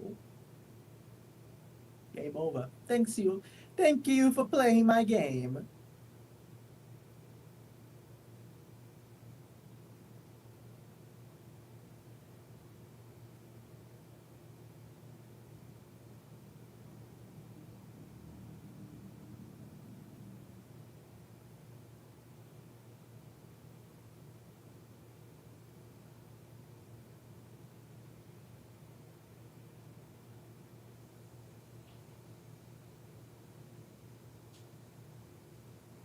SCP involved, SCP 023. I'm back Where's from my ball? pissing real hard into the toilet bowl. That's right, it goes into the toilet bowl. Sometimes a little bit out of it, too. What? No, Phoenix. Well, the floor gets Anyway, hungry sometimes. It gets Phoenix. thirsty. Phoenix. What? Guess who's involved in this? Oh So my bad. god, it's Dr. Blank! Okay, alright. We gotta read this now. Incident 2327. SCP involved, SCP-23. Personnel involved, Dr. Blank. Woo! And data expunged. Let's fucking go! The date of this. The date is The blank, date- blank, blank. So, beautiful again. And the The date of location this is site report- blank. The date of this report has been expunged from the film. So as the location. I guess. Description. Timeline of events. 0010. A pair of glass eyeballs are inserted into the eye sockets of SCP-23 by 2 D-class personnel. 0015. Glass eyes take on an orange-red glow, similar to what SCP-23's real eyes looked like before removal. 0313. Molten glass begins to run out of SCP-23's eye sockets. 0554. Data expunged appear on all lenses, windows, mirrors, monitors, and glass surfaces at site blank. 0612. Evacuation of site blank ordered.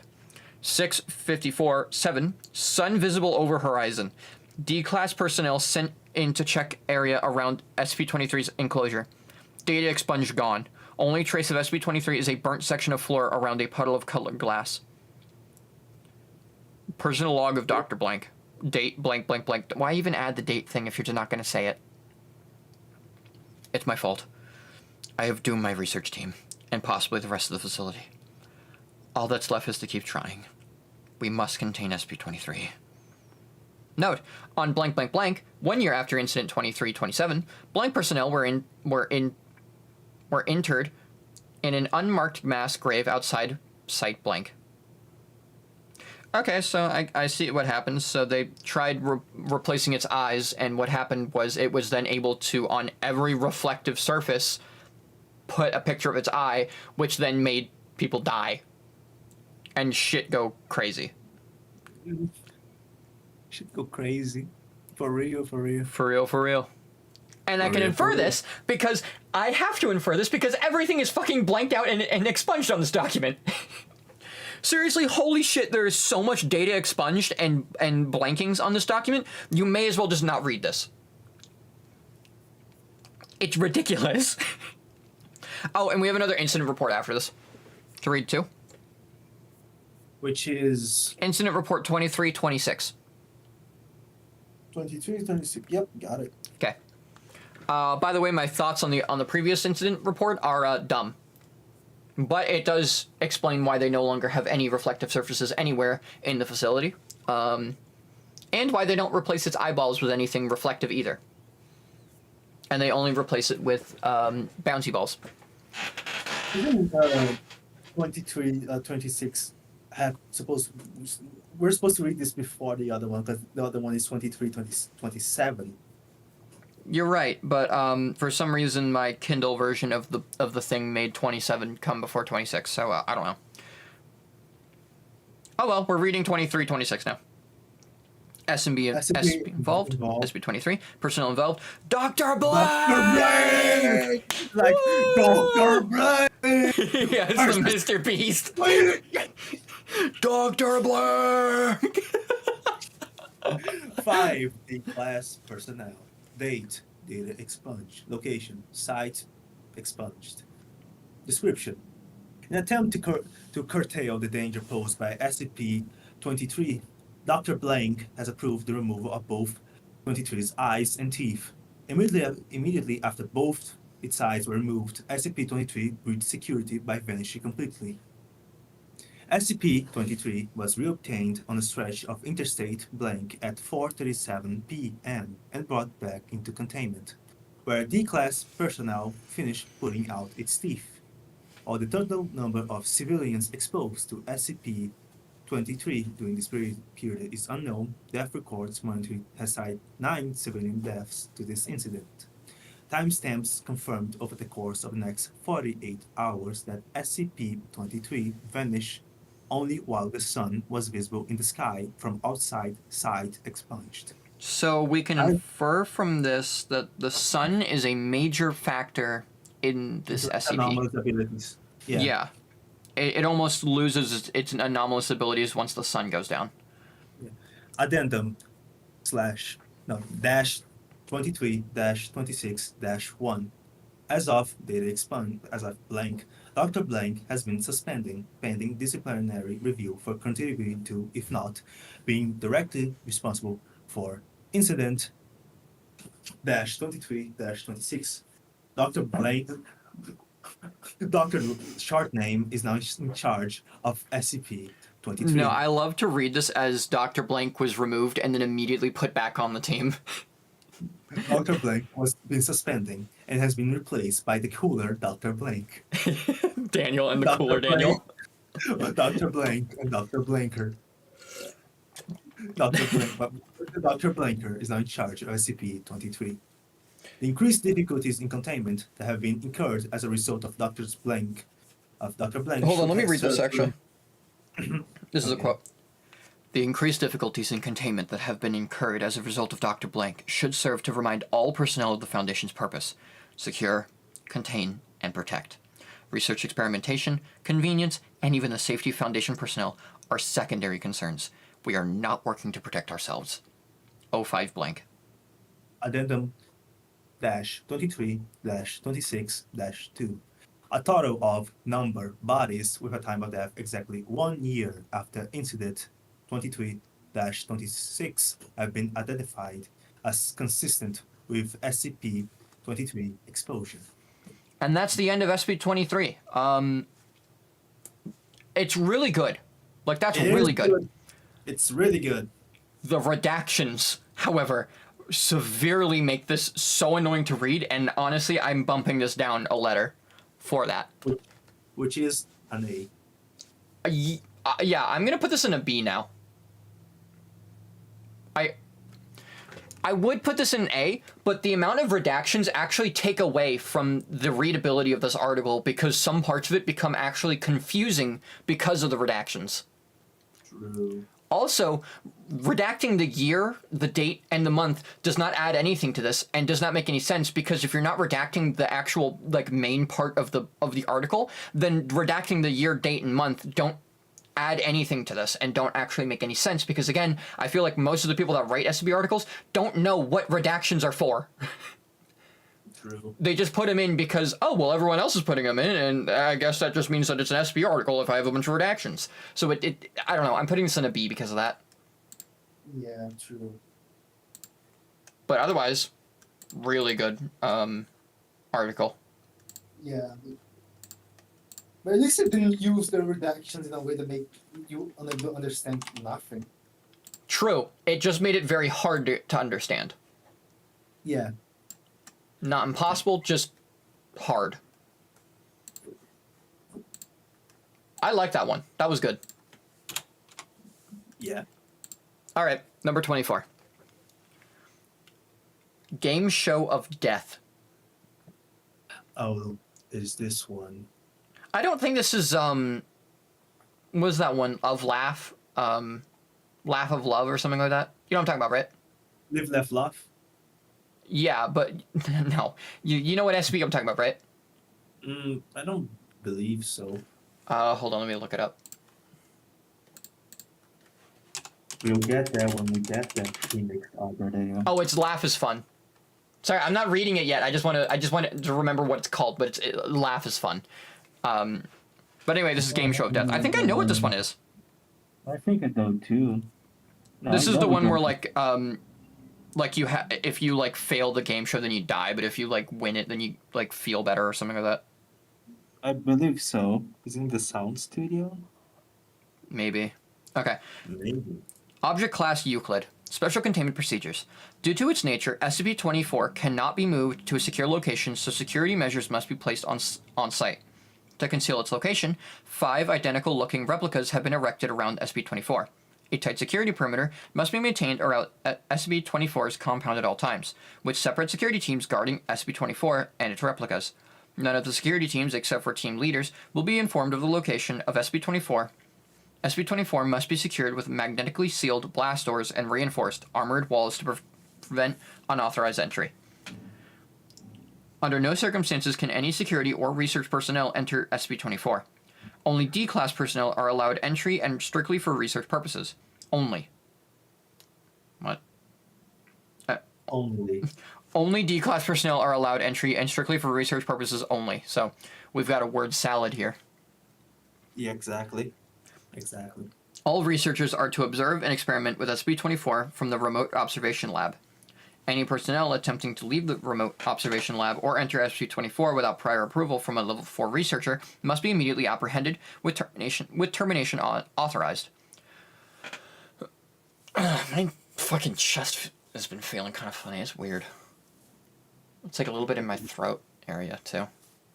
Oh, I think I know what you're feeling. What am I feeling? Something funny in your. Do you think I know what that means? No, it does. I just felt something similar. That's how I know how it feels, how much it is. Sorry, I thought you were gonna say like death or something. Okay, I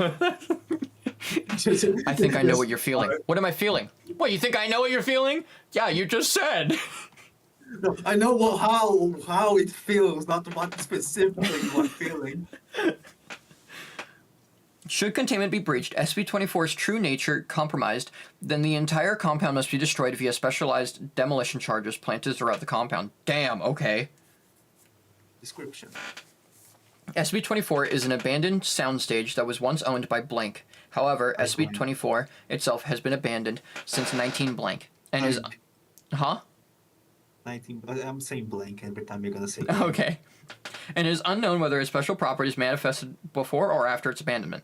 SCP-24 is located in the heart of blank, and was initially discovered when a group of teenage youths broke into the abandoned compound. The testimony of the lone winner, when she turned herself into the police, was enough to have Foundation assets mobilized to contain SCP-24. Okay, so this is interesting. Upon entering SCP-24, visitors are immediately greeted by an anonymous announcer, who announces via intercom and is able to hear and comprehend the voices of people within SCP-24. The announcer will inform the contestants that they are about to take part in a game show in which the winners will win fabulous prizes, but will also warn that the game will be extremely hazardous, and that the losers will never leave SCP-24. It is at this point that the announcer presents the choice of whether to stay or leave SCP-24. Contestants who accept this will continue to participate in the game, while those who decline are immediately expelled from SCP-24. At least they get the option, you know? And that's a lot more than I could say about other SCPs. Yeah, at least it's not like, haha, you're fucked. It's like, hey, do you want to be fucked or not? Yeah, exactly. It's an option to be fucked, and I think that's really respectful. I like this SCP. It asks for consent before fucking you up. This is like having a high school bully, but they ask every time, "Hey, you want a knuckle sandwich?" And if and you just say no, and they're like, "Okay, maybe next time," and they just walk away. It's like, hey, you're like, hey. Before we continue, you're completely fine with me bullying you, right? Oh yeah, man. I completely consent. It's okay. I understand. Okay, fuck you. Immediately, you fucking suck. You fucking shove them in the locker instantly. Just laugh at yeah, okay, fine with this. Just trapped inside the locker, and you say, "Ah, this sucks, but I was completely consensual to this, so I can do nothing about this." Ah. Exactly. Contestants that win the game or decline to participate may never enter SCP-24 again, and entry is denied by an impenetrable invisible barrier. It is then the contestants are led to the actual game.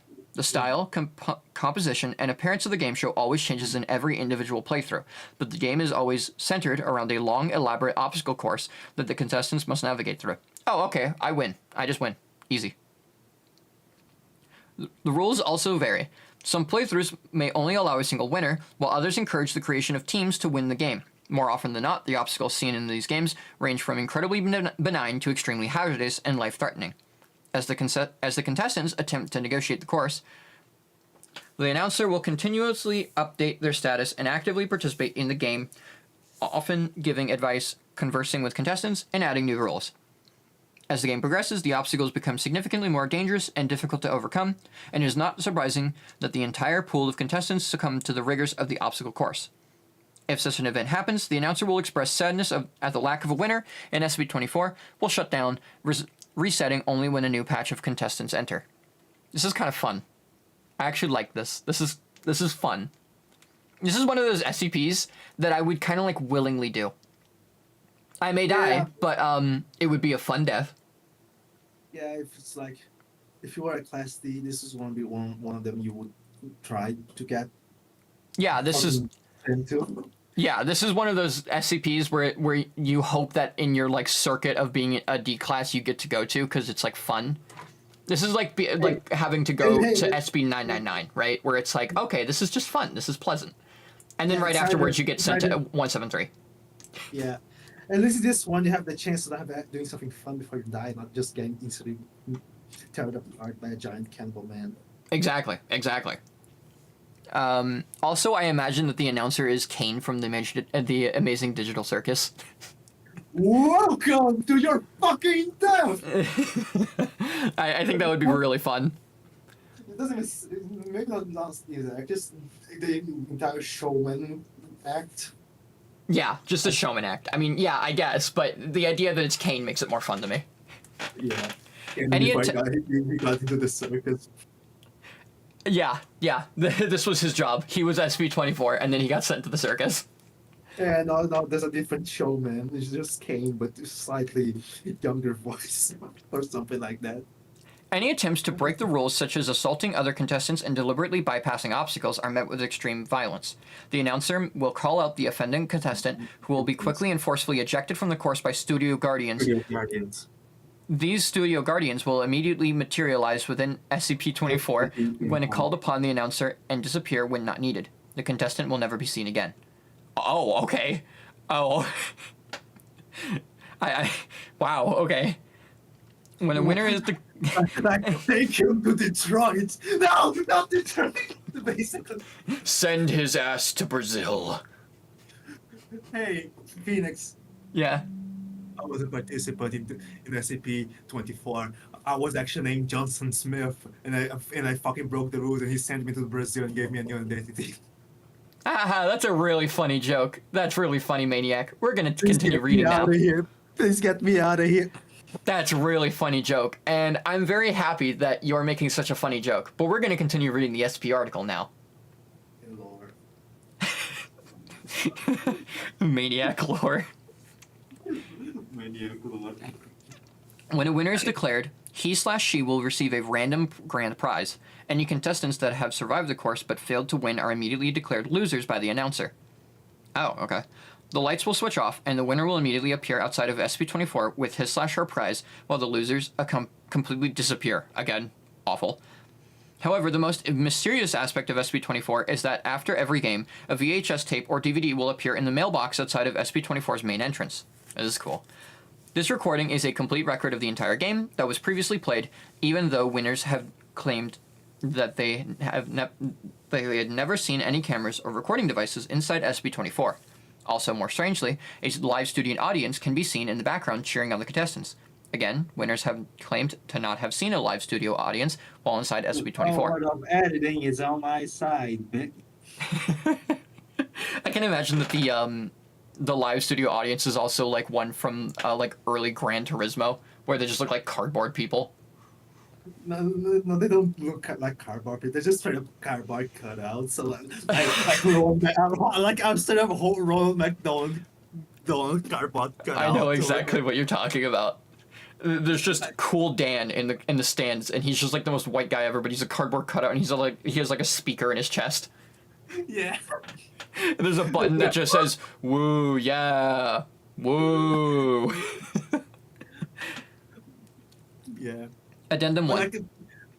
Oh.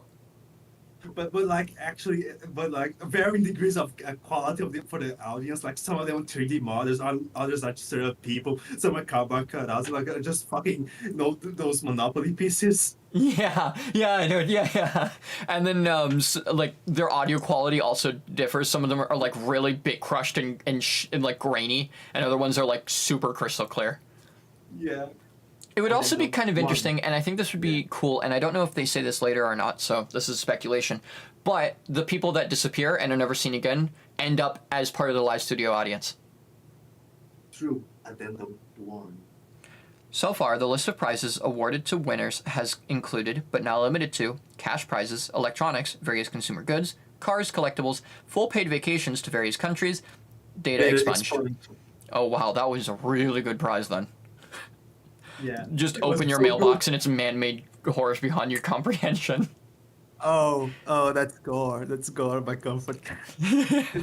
There's just mailbox. You win the orb. What does it do? The orb follows no rules, no boundaries. Doesn't feature torture, human trafficking, or genocide. just macro. Copy. Close examination of these prizes has confirmed that they are completely genuine and possess no unusual abilities or characteristics whatsoever. There appears to be no consistent pattern for what the prizes will be. Addendum 2. In an attempt to track where the losers are taken, GPS locator beacons were planted on subjects D124 through D135.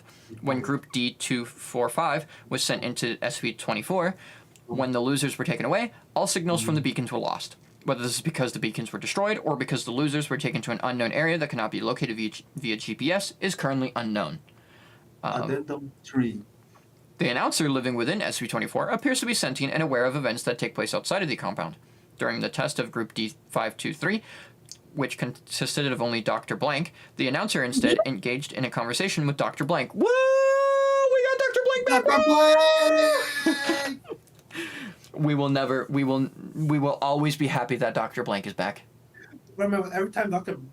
Blank appears in the like Dr. Blank, short, long, each time he appears at like a different length, it's like Dr. Blank, Dr. Blanker, Dr. Blankist, Dr. Blanktistis. And his censor bar is longer depending on how long his name is. Yeah. Analysis of the conversations have shown that the majority of the subjects are centered around pop culture and information distributed through television, implying that SB-24 somehow is able to access and interpret television signals. Cutting all power and signal lines, as well as removing any potential wireless receiving equipment on SB-24, does not affect SB-24 in any way. When it became clear that no other contestants would participate, the announcer kindly asked Dr. Blank to leave SB-24 and suggest he return with more contestants. Well, that's nice. He didn't force him into playing the game. He was just like, "Hey man, come back with more people. See you later." It's just not fun. A game show one guy. Sometimes it is, you know. Yeah. Sometimes it is, like The Price is Right. But like, Yeah. an unwitting contestant is not fun. Yeah. Addendum 4. The studio guardians that the announcer uses to enforce the rules vary in appearance every game, just like the course. If they appear, the guardians will always be dressed in a manner that matches with the theme of the obstacle course. The only common attributes all guardians share are the possession of humanoid appearance, ability to suddenly appear and disappear, superhuman strength, and face-concealing masks or headgear. However, winners have claimed that the Guardians have no apparent shape or form inside of SB-24, instead appearing as huge shadowy figures that engulf the offender. Oh. The power of editing at its finest, ladies and gentlemen. And that's the end of the article, but that was pretty cool. I'll give my feelings in a second. I gotta go real quick, and I'll be back. Okay. So, Keep the people entertained.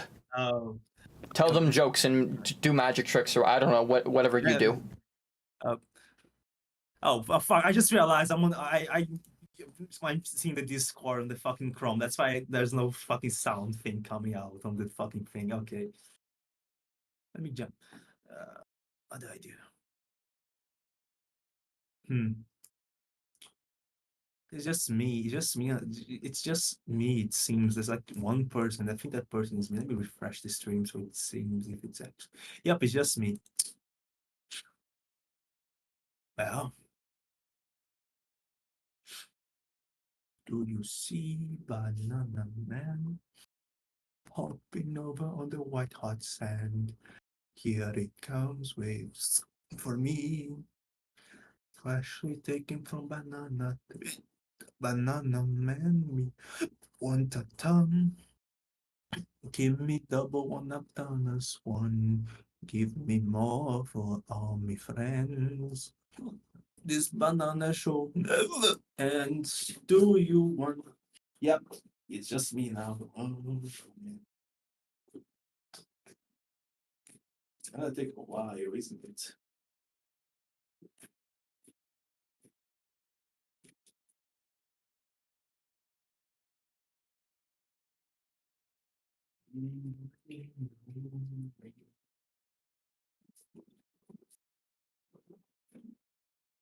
You know, since Felix isn't here, I'm gonna do something.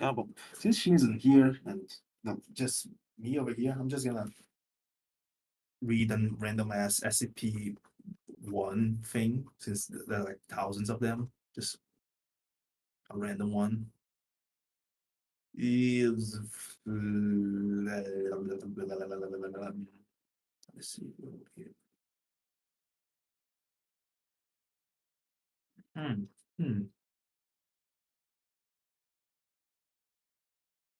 You know what?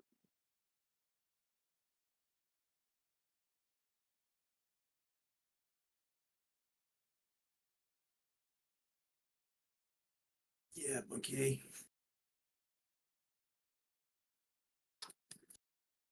Still proposal.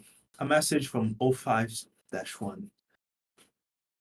Congratulations on having been granted security clearance level 4. You should be proud of what you have achieved, and the Foundation is grateful for your service. If you wish, you can consider accessing the file as a kind of reward. Perhaps your level 4 colleagues have encouraged you to read it.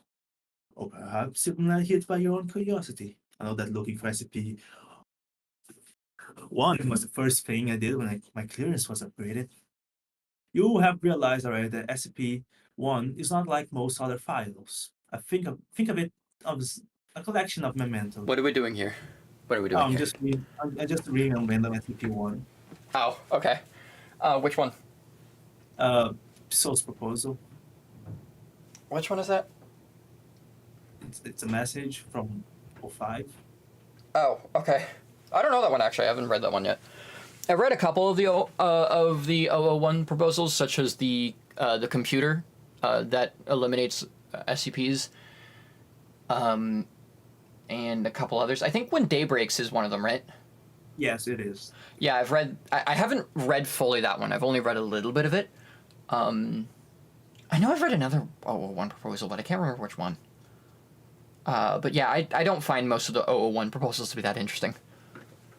I mean, they're all supposed to be like world-ending scenarios, so I guess that makes sense. But they're just okay, in my opinion. Yeah. Anyway, It's a good one though. where are we ranking SCP-24? It's good. I liked it. I'd put it in B though. Yeah, it's just a silly guy. It's just a silly guy, and I like the fact that it's not like the worst person on the planet. He's just he's just an announcer that wants to have fun. And from what it described, most of these aren't even like unfair winning conditions. You can win, which I think is cool. All right, let's make this the last SCP to read today. Sure. SCP-25. Actually, let's see how long this one is. It's Oh, kinda long. this one's kind of long, but not that long. All right, SCP-25, a well-worn wardrobe. Item SCP-25, object class safe. Special containment procedures. SCP-25 is to be opened during testing as if the room in which SCP-25 is stored. Wait, what? As is the room. Oh, okay. Entry codes are to be given only to authorized research and security personnel. No other containment protocol is required. Description. SCP-25 is a wooden wardrobe measuring 0.97 meters by 0.62 meters by 1.95 meters. Full clothing dating from a number of time periods. Articles contained within the chest, collectively named SCP-25-1, match with styles of decades from the 1920s to the present. The apparel from each time frame varies with regard to style. For example, a polyester striped shirt and pair of charcoal suit pants both correspond and with general styles of the 1970s. The only unifying aspect of every article contained in SCP-25 is that each one is in poor condition. Moths have eaten at much of the collection, and tears and runs are not uncommon. Tears and runs are not uncommon. Tears and runs. Tears and runs. Legend of Zelda Tears and Runs. Legend of Zelda Tears and Runs, my favorite game. When any item from SCP-25 is put on, the wearer is observed either to die or suffer an injury within 24 hours. I imagine that is the Half-Life 2 / Gmod death, where it's just like the kill bind where you just fall on your knees and then fall backwards. They're just fucking ragdolls.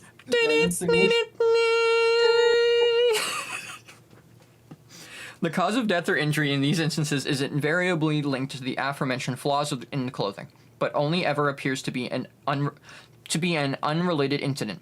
Wearing a glove with a fingertip cut off may result in the loss of the fingertip through a simple kitchen incident, like chopping onions. Similarly, a subject wearing a poncho with a sleeve missing will somehow cause the loss of the uncovered arm, be it an attack by a wild animal or a vehicular accident that necessitates the amputation of the limb. This is really cool. So that, okay. If placed in a sealed, unfurnished, enclosed... Okay, well, we're not there yet. I want to talk about the previous part. That is super cool. So any defect in the clothing, and if you put it on, will then make you lose whatever is exposed. So, like, if you had just, like, a cut, like, just a small tear in the leg, then you'd have, like, a cut that would be there. If, like, an entire leg is, like, twice uncovered, you're just gonna lose that leg. Yeah, you just lose the leg. But it seems like it happens after putting it on. So it's almost like, do you remember that Goosebumps book of the camera that kills people? Not really. Goosebumps one is not really a famous over here. That's fair. When I was a kid, I read a couple of Goosebumps books, and one of them was the camera. And it's like a camera that when you take a picture of them, whoever's in the picture will then die later on. Which I think is pretty cool. Give me 1 second.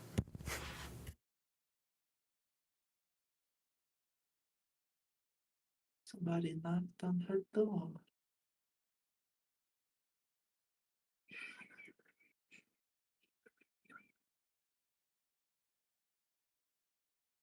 How are you doing, Future Mama? Is there any written games you're autistic about, huh? She's gone. Alone again. Alone. Okay, you can stop singing now. Okay. Sorry about that. The pause. Yeah, I understand.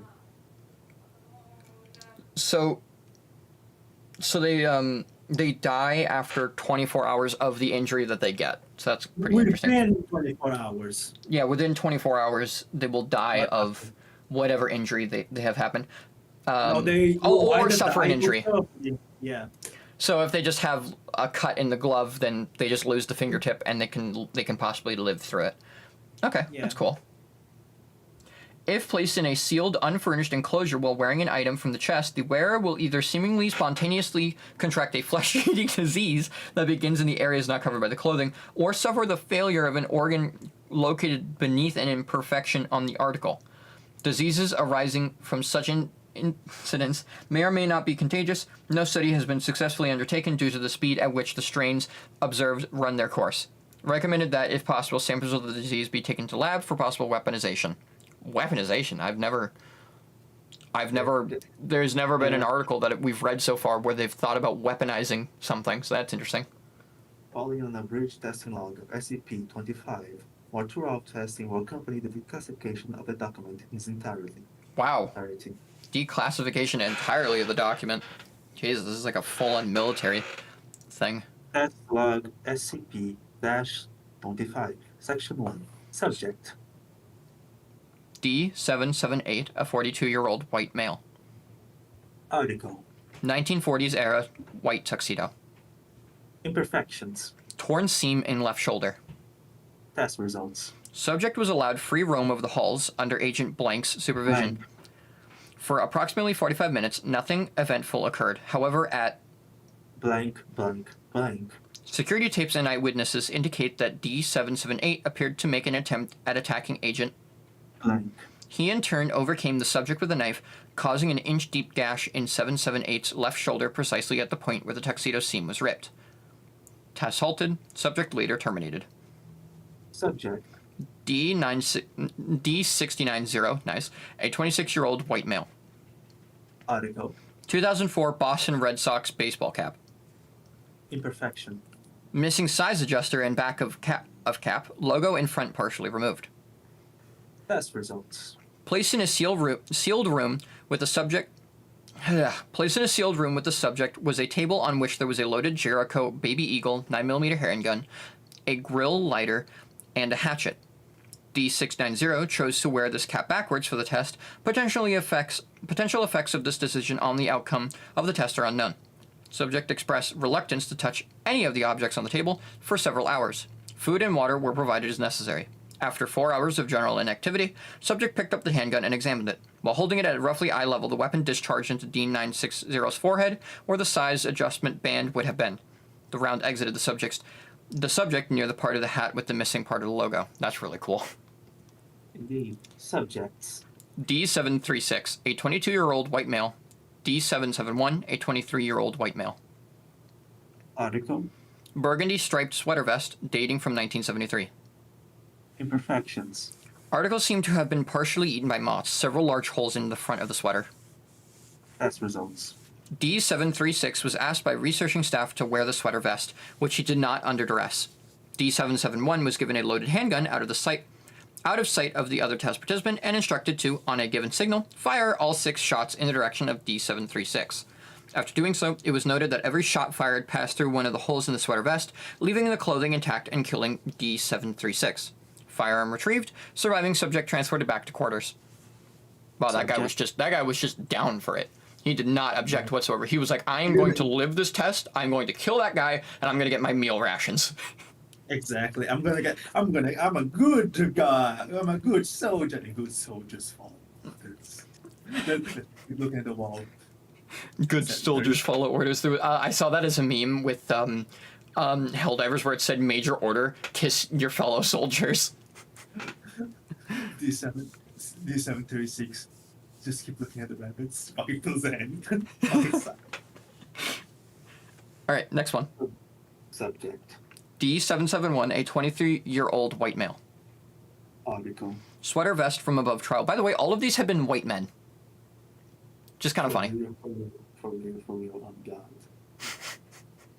Imperfections. Same as mentioned. Test results. D771 was this time placed in an empty room, dimensions 15 meters by 15 meters by 15 meters. Only objects in the enclosure were lights overhead. Subject initially complained of boredom, then lay on his back and went to sleep. After 2 hours and 14 minutes, 2 of the fluorescent light tubes in the ceiling suddenly dislodged and fell. Both landed squarely on holes of the sweater. Shattering upon impact, one of the tubes broke into jagged pieces that impaled D771 in several areas, but only again through gaps already present in the sweater's vest. Subject's vitals persisted for another 6 minutes, then ceased. Further testing locations will be selected to minimize possible damage to the surrounding area. Okay. So they're trying to keep these people alive as long as possible, just to defy the odds. Yeah. But failing. Subject. Yeah. Dr. Subject. Blank. Oh no! Dr. Blank is getting God. experimented on! No! Complaint experiment. Unidentified individual left an article from SCP-25 on Dr. Blank's desk that looks similar to an item of his own clothing. Any information about this incident or the perpetrator of the same should be reported immediately to senior staff. Hold on. Article? So, it's an unplanned pranked. experiment. Pranked. He got pranked. Wow. And no one knows who did it, so that's interesting. Article. Lightweight scarf dyed a number of colors. Imperfections. Heavily pulled seam caused scarf to be considerably shorter and tighter in the middle. Test results. According to his itinerary, Dr. Blank, wearing Right. the item from SCP-25, was en route to the enclosure of SCP Blank. on Blank. for routine testing. However, he diverged from his intended path and began in a direction towards an entirely separate wing of the facility. Subject then entered the enclosure of SCP-173 without gathering accompaniment or following safety procedures, and upon hearing the door closing, blinked. Cause of death listed as strangulation resulting from a crushed windpipe. Why? Clothes. What? It's because the scarf was considerably shorter and tighter in the middle, so asphyxiation. No, that's not why I'm questioning. That's not the part I'm questioning. That's fine. Why did he enter 173's area for no reason? Why? There's literally no reason why he did this. It's not even like, oh, I just wanted to, I don't know, I will learn 173. There's no reason for him doing this. He just did it. Maybe. Phoenix, what if this isn't an actual article of clothing from SCP-25, but he just fucking decided to kill himself that day? Yeah, he was just like, I'm going to put on my favorite scarf and go into 173's room and blink. Exactly. Subject. D802, a 30-year-old Hispanic female. Article. 1980s flash dance style white shirt. Imperfections. Right shoulder removed, left sleeve completely cut off, entire bottom hem shredded.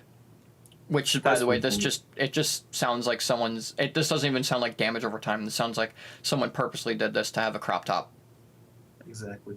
Test results. Data expunged. All present were assumed infected, then quarantined and data expunged. And All further expunged. tests involving 1980s era fashion have been postponed indefinitely due to the expenditures and safety hazards present by the aforementioned experiment. Full cleanup estimated to take an additional Under tournament. weeks.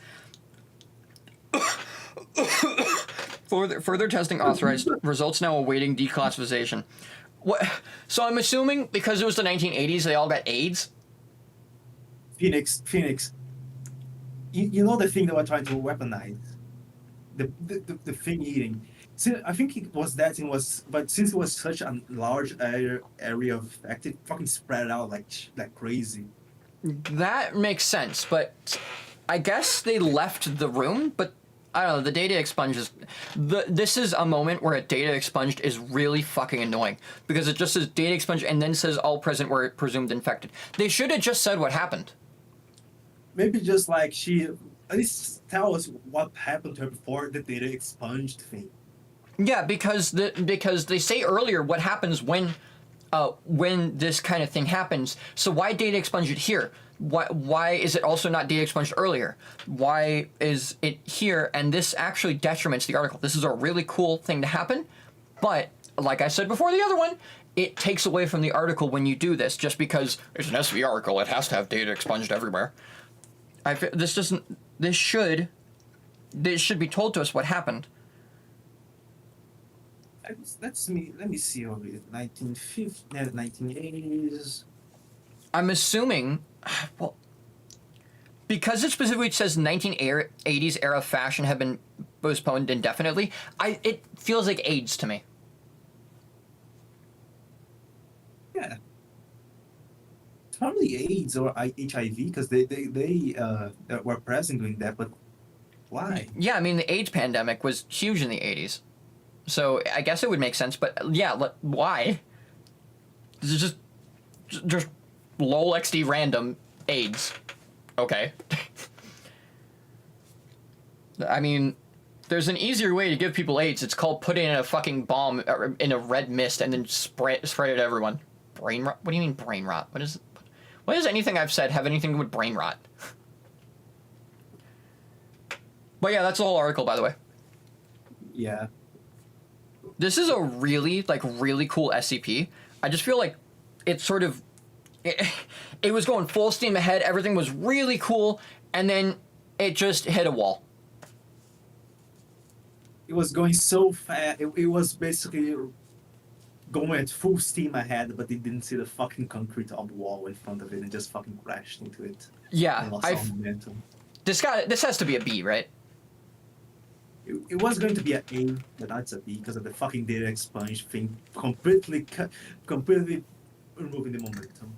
Yeah, I agree. It would have been an A. It would have been so good, and then fucking data expunged, everyone got AIDS. Exactly. Data expunged, you got AIDS.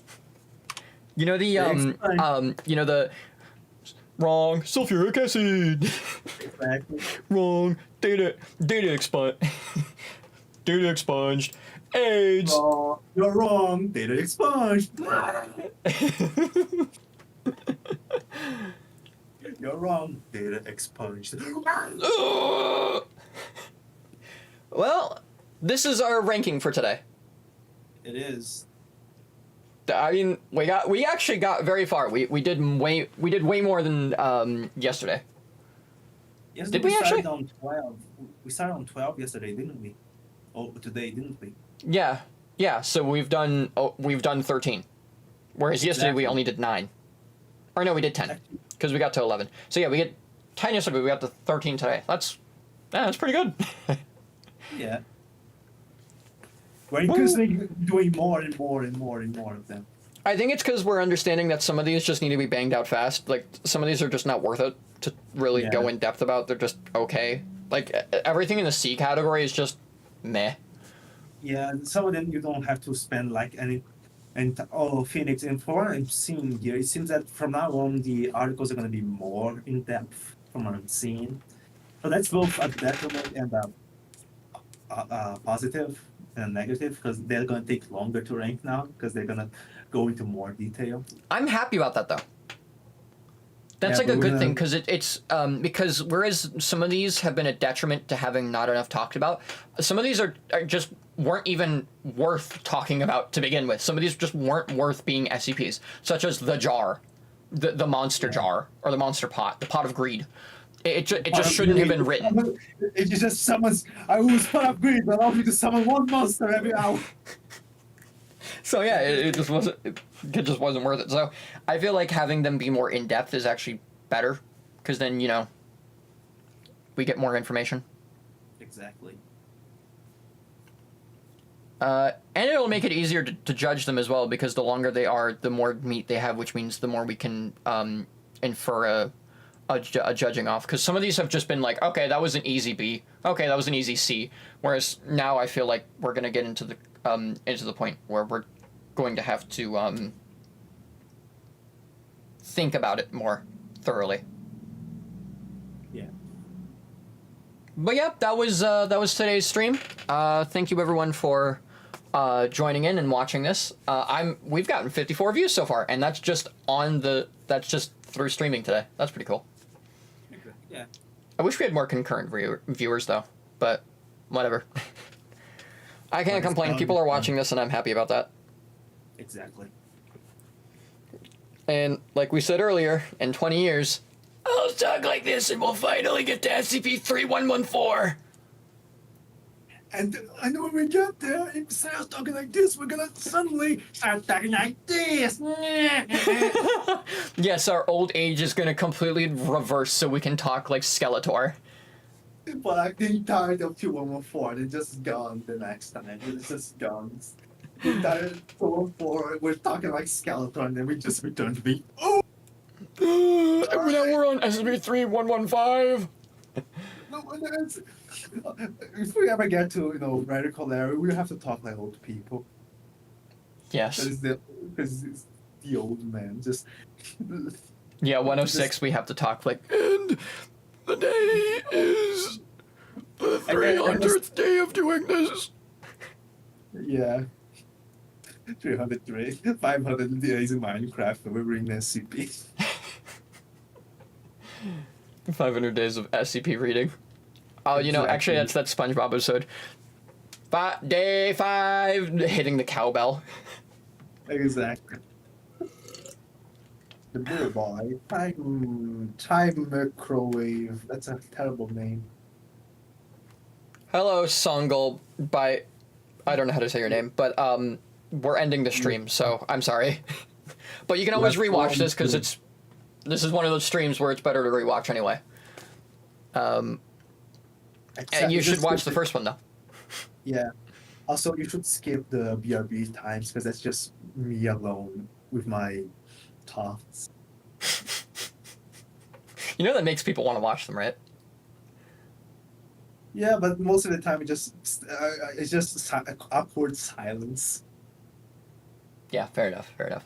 Well, anyway, okay. Thank you everyone for watching. And I hope you have a good day. Bye-bye! Indeed.